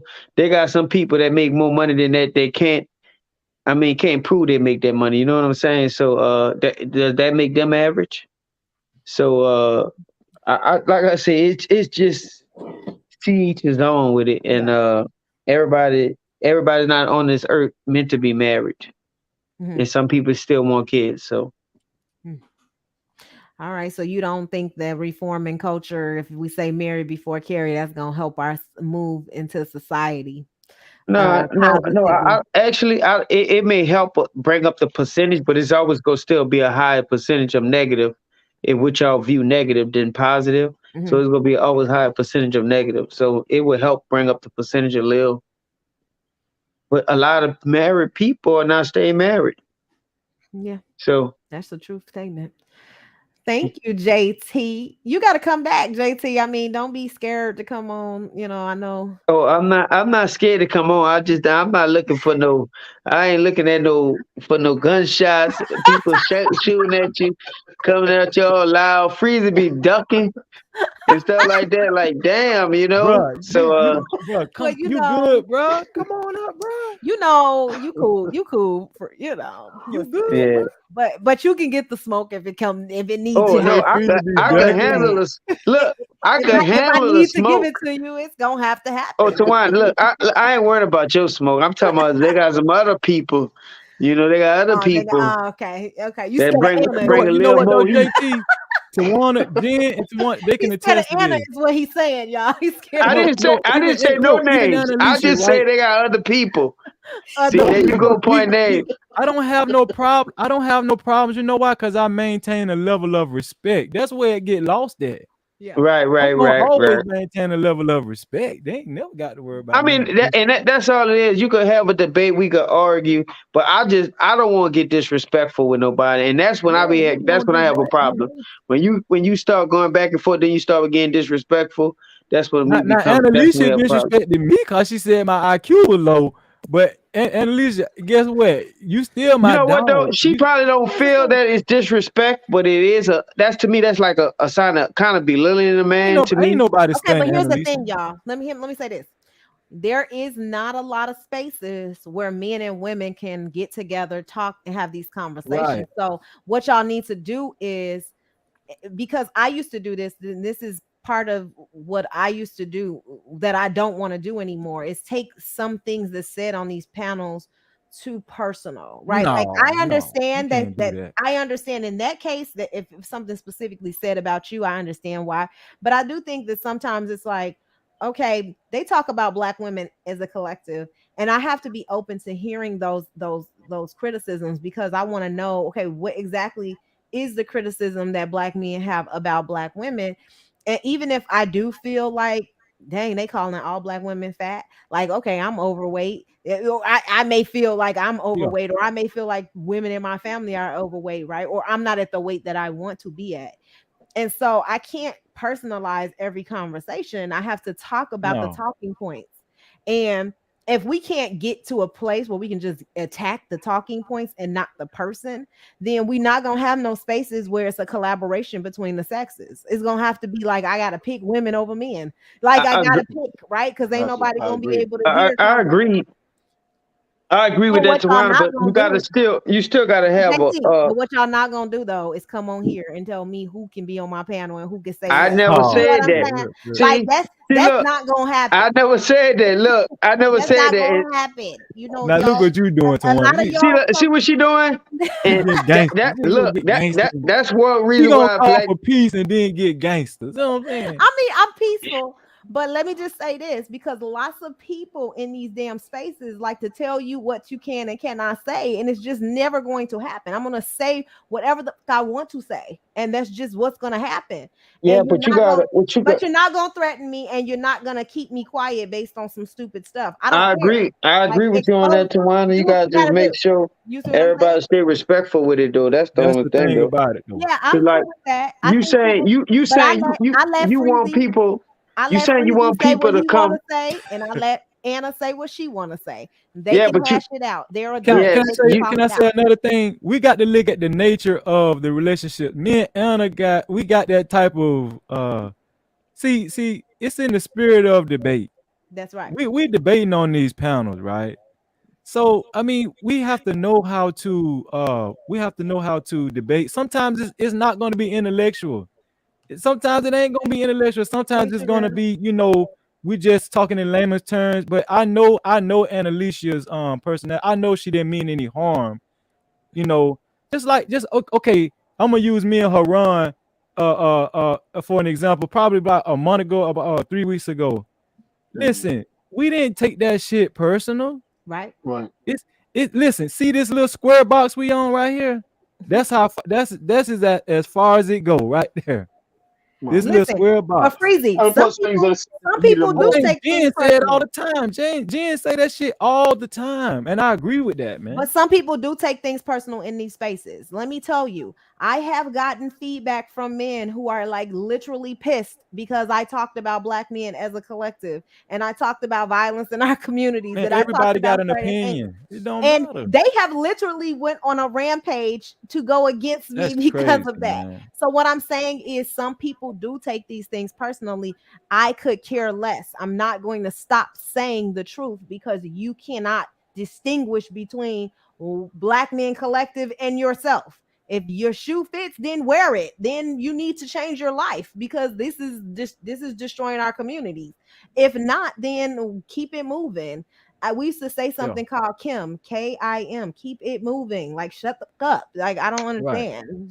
Just stop. Now But let this me is let where they lose me at, right? yeah, This is what I don't agree with. Okay, let's just say me and Alicia, we have a back and forth. right. I go to another panel when she's not present on another show, mention her, she doesn't have a chance to defend herself. I run her name in the mud Right. and she's not there. I don't like that. See, And now I've I'm seen being that a happen. coward. You feel what I'm saying? I'm being a coward now. Listen, That's right, Freezy. Annalicia was on this show and this was my chance to have a back and forth. Once this back and forth was over with, I don't take that shit to fucking bed. That's right. hmm I don't give a damn, man. I got money to make. You understand what I'm saying? This real life out Yeah, here. you don't Okay, but you don't Freezy, want to be average, so you got to make that money. all Man, these I gotta men, make money. Listen, I take care of my mom. I do a lot Freezy, of shit, man. these men don't have nothing going on in their. This is their life. We are their life. This is what it is. I am Who their had life. Cheryl in the comments? Hey, Cheryl. I am their life. Okay, so it's not. They don't got no other life. It's like, oh, I gotta concentrate on her. Her life is Can't more be like important. that. Talk about us more than They our do. It's just talk what it about. is. They love my life. I don't understand. My mama don't talk about me as much. These dudes are on it every day. 4 or What did 5 I tell hours. you? I told you I think they like my man so much. I think they want him. I feel like they want my man. That's how much they talk about. But anyway, I was like, ooh, you better you better watch it. Oh, they're coming for you. Okay, here you go. Oh my god. Haran, I know. I'm serious though. I do think they court him a lot. They want him. Like, they need to give him some flowers and candy. Anyway, Haran, I just had to throw that in there. What's good? How you doing, Haran? What's going So let's on? talk Yes, sir. about it. What you think about this Mary before Carrie thing? Yeah, I think that for the majority of us, yeah, I think that would be a practical approach for right now. You know, what I mean, based on where we are right now. You Yeah. know, what I mean, I do agree with what Freezy also, constantly says.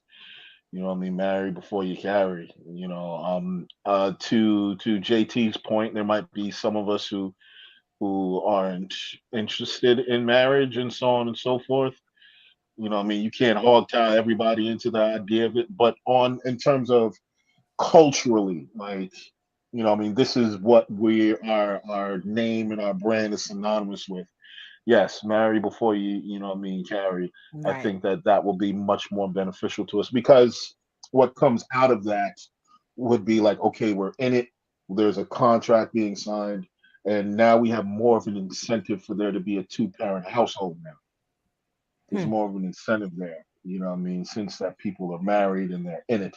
Not saying that what I mean, divorce doesn't happen, but when you sign some papers, yeah, you got some incentive to sit your ass down a little bit more. Anyone who signed a contract can basically attest to that.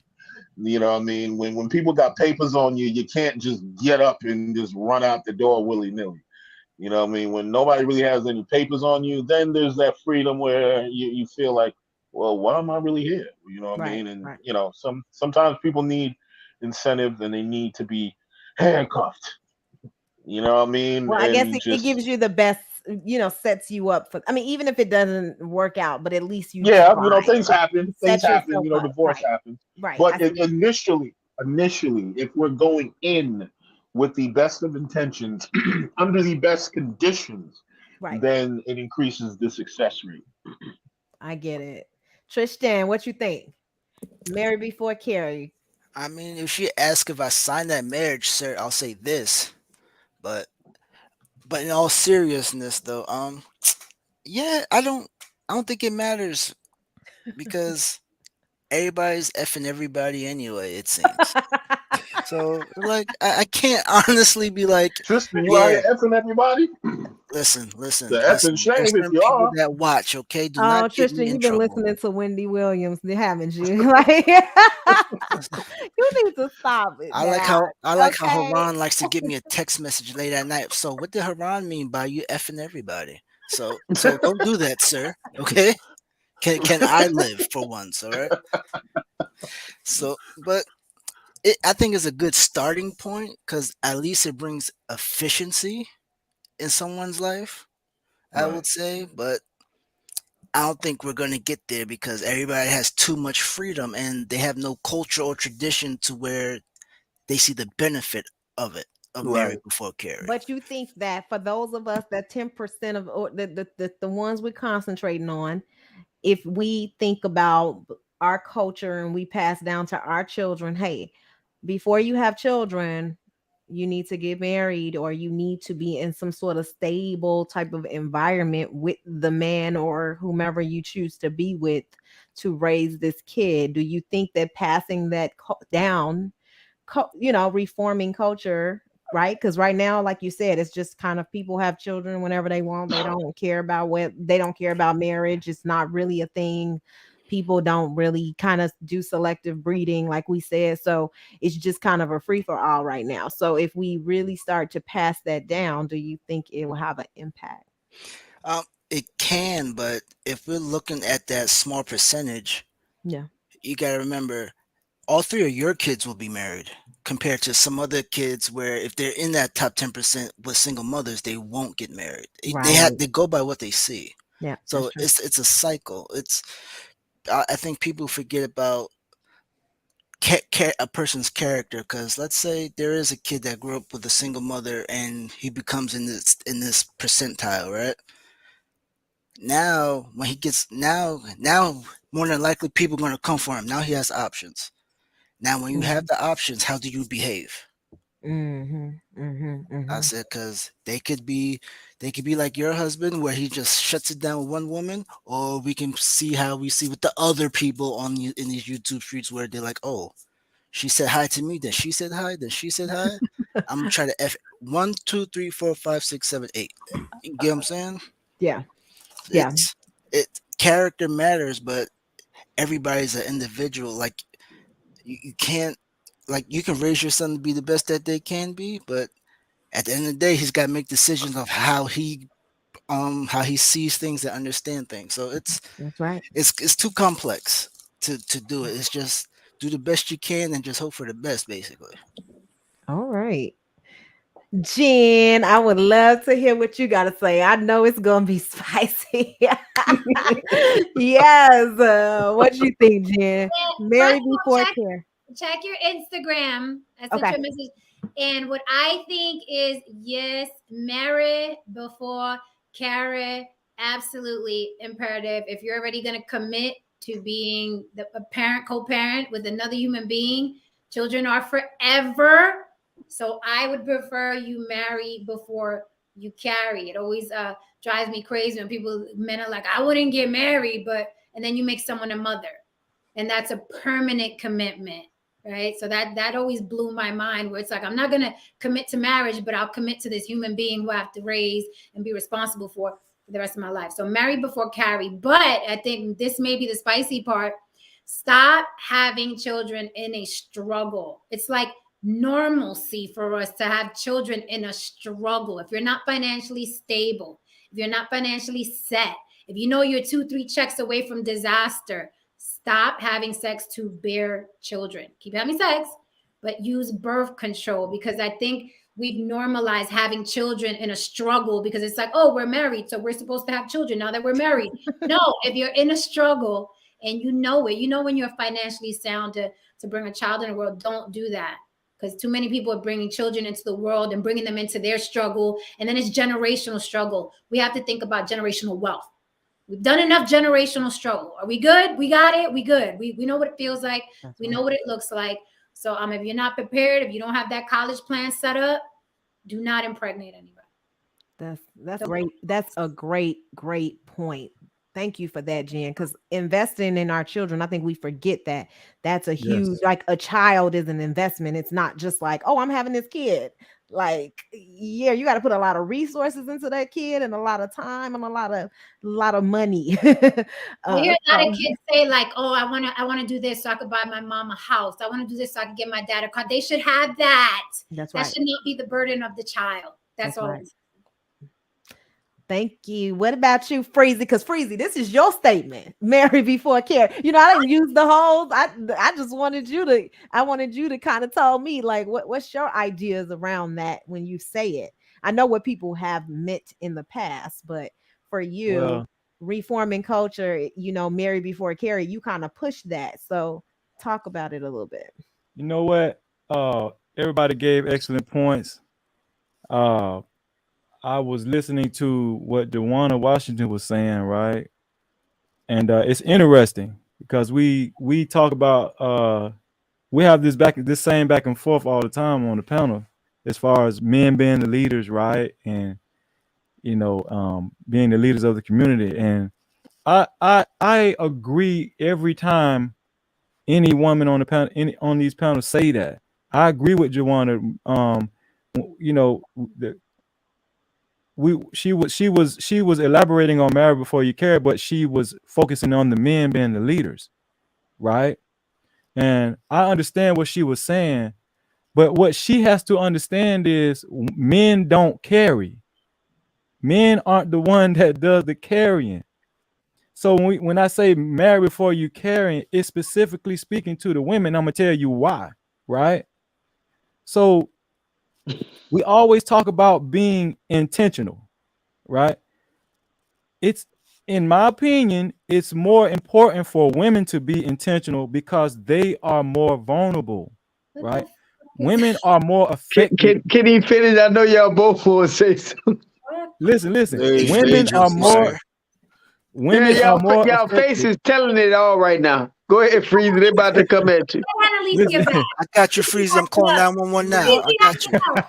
JT, he don't need no damn backup. Go ahead, Freezy. You talking to the women because women are leaders and men cannot lead. Go ahead.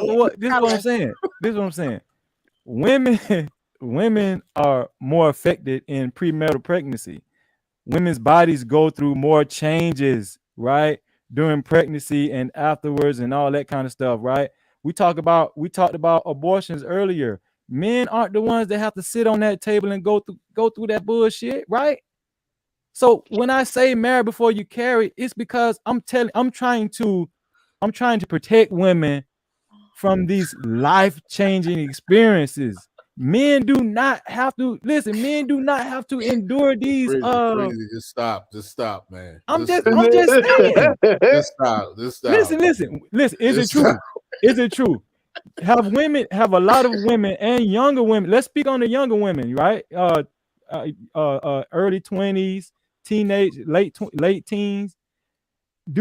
We talked about postpartum and all that kind of stuff. We talked about, the emotional changes young women go through, the traumatic experiences, PTS, whatever, blah, blah, blah. Women experience this more. So why is it bad to tell women marry before you care when we for the most part protect women against these atrocities? Huh? What's wrong with that? Since Freezy feels like getting beat down, let me just respond. Freezy, I'm just saying, man. I think you probably into S&M or something because you knew you was gonna get beat up. I love the women. I love you. I would just say we love you back, but I want to say that I would love to hear the men in our community say, men are the leaders, but no but after it. Right. There shouldn't be a but. And yes, to answer your question, when a woman is left to be a single mother, she does suffer more than a man does. But at the end of the day, he still should be leader enough to not impregnate a woman. The onus is on the man if he is the leader. Like, we forget what the word leader means. That's true.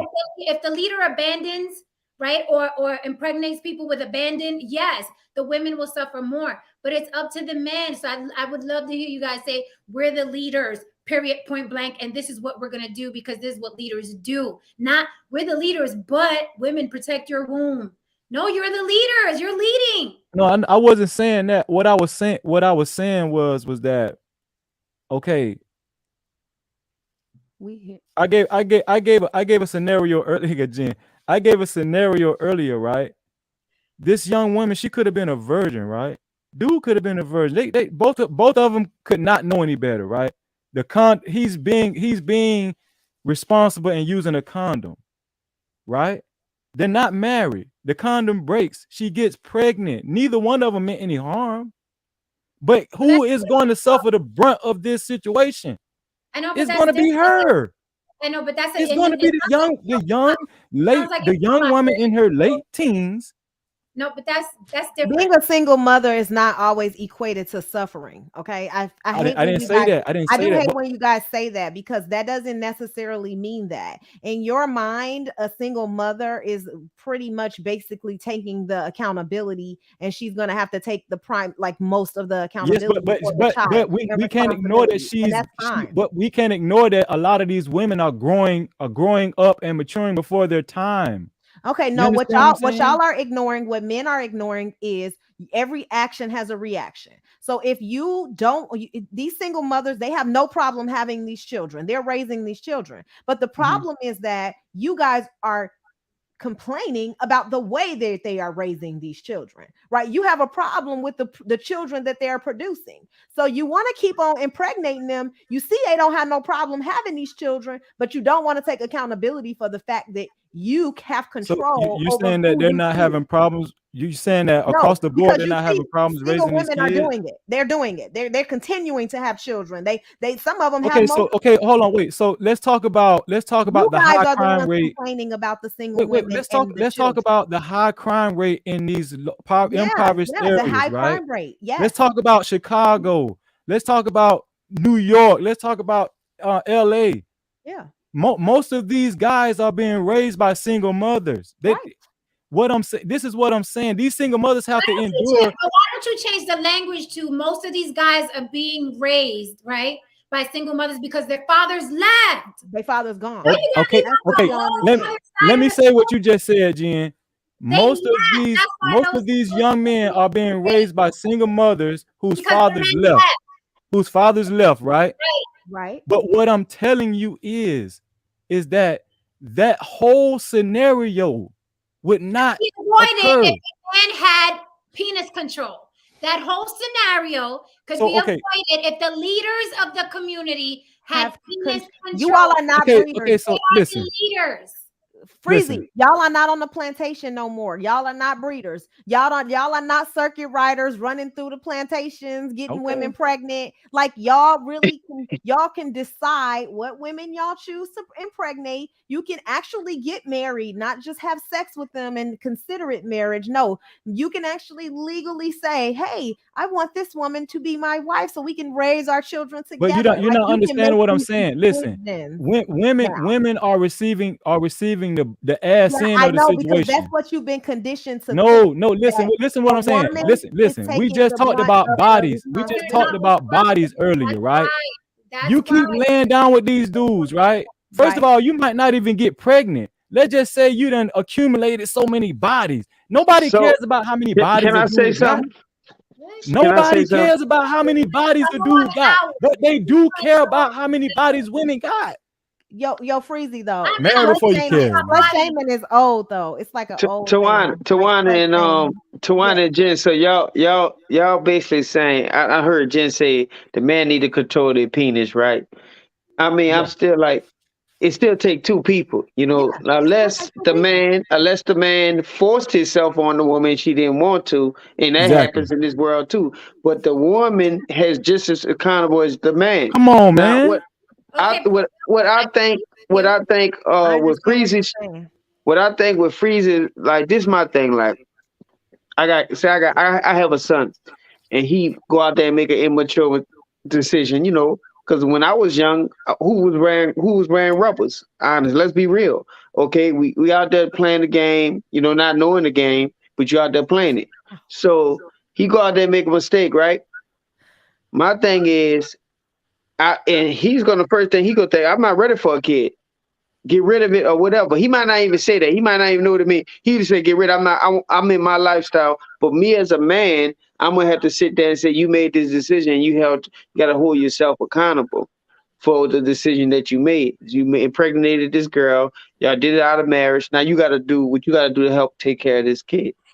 But the question is, they have a lot of men out here that's not immature to make the handle that responsibility. Exactly. Handle that responsibility when they're in that they situation. They fucking know.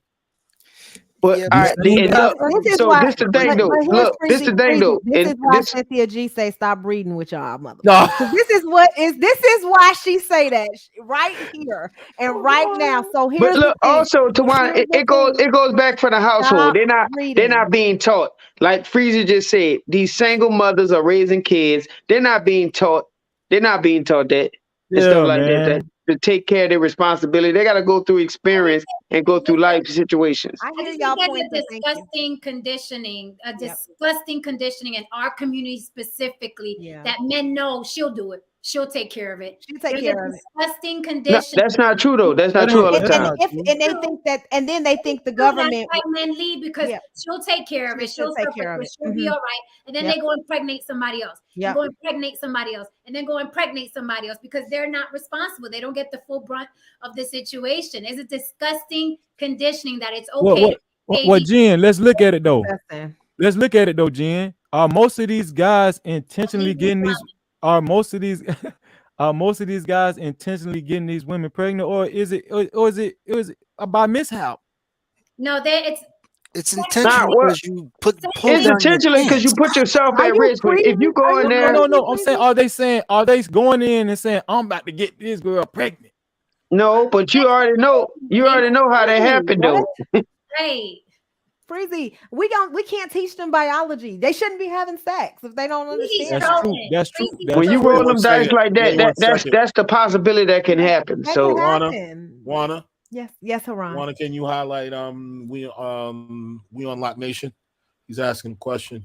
Oh, what did he say? He said, "What about the women who kick the fathers out of the home and then take them to the court system and drain them out their money?" Another manosphere talking point. That's a whole. Okay, here we go. We Unlock Nation. Let me say this about child support. You know what the average child support is? It's like $43 a week. That's not true. Ain't nobody draining nobody out no money. That's not true. Yes, it is. Look at the average child support payment and look for your state specifically, so that you can see how very low it is, especially in Black men. Y'all are not paying no high amounts of no child support. This is black men. Y'all ain't even paying no high amount, so stop it. So Ain't nobody again, bringing What, in no money. look, all right, look. Flip the question, because it's like you gotta constantly So tell ridiculous. men, you gotta constantly tell men that they're leaders. Yeah. It sounds like no one's ever told men you're supposed to lead. So women gotta constantly remind you. Y'all need to pay child support. If you have children, Yes, you should need pay to child pay support. child what are men support. doing to get kicked out of a house? Hey, you don't listen. The thing, this the thing though about that child support. Gonna kick a good provider and a good man out of the house. No woman is gonna kick Nobody's gonna do that. provider, a man that's loyal, okay, and a man that's respectful out of the house. He's not getting kicked out of the house. Okay, so we have to flip the question. Why are you getting kicked out of a house? That's right. And if you're getting kicked out of the house, it wasn't your house. Why isn't she in your home? Why are you in her home? That's true. Why you getting kicked out of her house? Why you getting kicked out of Jenna, her house? I agree with that part. I agree with that part. I agree with that part. But it's the other half I don't agree with. I agree. Okay. Well, let's end it on this note, because listen, y'all, we listen. If we have this conversation, hold on. Oh, wait. Let me ask Tawana and Jen one question before we go. Go ahead. The answers this question, Lord. In this situation that we just painted, who is more vulnerable, men or the man, the woman or the man? We went over that already. I answered saying, that. I didn't hear y'all answer. Who's more vulnerable? When a father abandons the child that he made, the woman is gonna suffer because she can't abandon the child. I'm trying to protect women from that. You're not. Then wrap it up. Then tell men. That's how you protect them. Wrap it up. Tell them to stop having children. Listen, he won't have to wrap it up if she don't have sex with him. Like the man next to you. Y'all holding women more accountable than you hold these dummies. That's why it's irritating me. It's really annoying me, because like y'all don't have no accountability for black men. They just walking penises. Skirt. Like they just can't control themselves. Oh my god. No, he just gonna have to go home and watch a porno and jack off. They like circuit riders. They can't stop going from plantation to plantation. Listen, if you tell him no, he's just gonna have to go home, watch a porno, and jack off. I like how you say that, Freezy, but let's be honest. So crazy. If you deny somebody a certain amount of times, they're gonna get aggressive. So it's a like you're talking about vulnerabilities, but we ain't talking about great. Women are being attacked. I will say something. I will say So- something right now. As far as men, let's keep it all the way 100. Okay. And I'm speaking from a guy who's actually been out there. As men, we know exactly who we want to pull a motherfucking condom on for. I agree. Because we don't want to run the risk of that person getting pregnant. So if we apply that same concept and idea to every single woman that we get in contact with, then we'll be okay. But we do not, because there are certain women that when we see them, when we look at the dimensions, and when we imagine how it feels, and y'all say it's worth the risk, and y'all say we don't say no. That's not true. That's Tawana. That goes both ways though. That goes both. Women do it all the time too. Women do it all the time. Women do it all the time. All right, y'all. Conversations where men act like infants, like they have no penis control. Like it's like, no, you close your legs, so I don't have to be a father at an early age. It's cringy. It's like talking to children. It's like talking to my nephew. I don't feel like I'm talking that are in their 30s, 40s. It's like you constantly have to be reminded. You're supposed to be leaders of your community. You're supposed to decide who has children. Okay, and who okay. What about constant, we're supposed to be leaders, right? What about the 19, 18-year-old boy that hasn't even begun to know what a leader is, but he want to fuck? Stop putting your little pee in somebody. Then, if you're that that damn young, but he's acting like this is a teenager problem. There are men that are 30, 40, and 50 talking like you, That's sir. true. How old are you? And you're talking like this. Yeah. That's no. Listen, what I'm saying is that I used to be one of those male whores. I used to be a male whore, but I grew up out of that. I understand the severity of that. Either, Freezy. You ain't got no kids. You don't have kids. Guess what? By the grace of God. By the grace of God. Okay. I'm not on. Listen, I'm not on these panels acting like I'm a damn saint. No. Okay, But well, what I'm saying, we in circles now. We on location. Okay, yeah, because I think we want to wrap up, y'all. I think this is a good conversation. This is a good way to end the point. We disagree with the men, of course, because that is ridiculous. No, I'm we trying to disagree with save you, y'all. Freezy. We disagree with you, Freezy. I think I agree with most of the men. Teach boys to wrap it up. That's how Y'all you both need to take accountability, and y'all need to think about raising y'all children to think about family.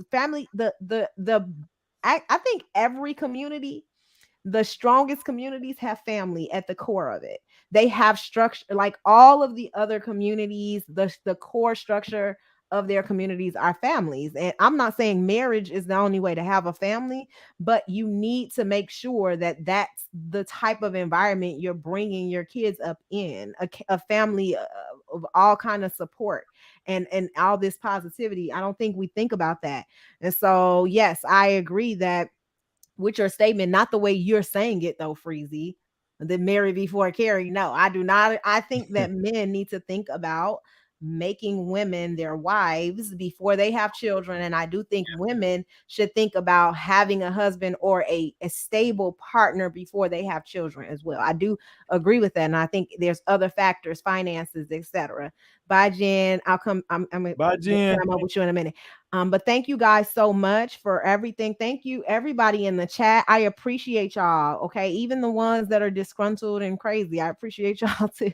I appreciate everybody. But don't forget to like this video. You can comment afterward, and don't forget to subscribe to my channel if you have not already. That's right. Thank you guys so much. I am Tawana G. This is Gems and Jewels, and thank you, Freezy, always. JT, Tristan, Haran. Thank you guys so much. And I'll see you guys next Sunday. All right. All right. All right. Thank you. Thank you. Thank you.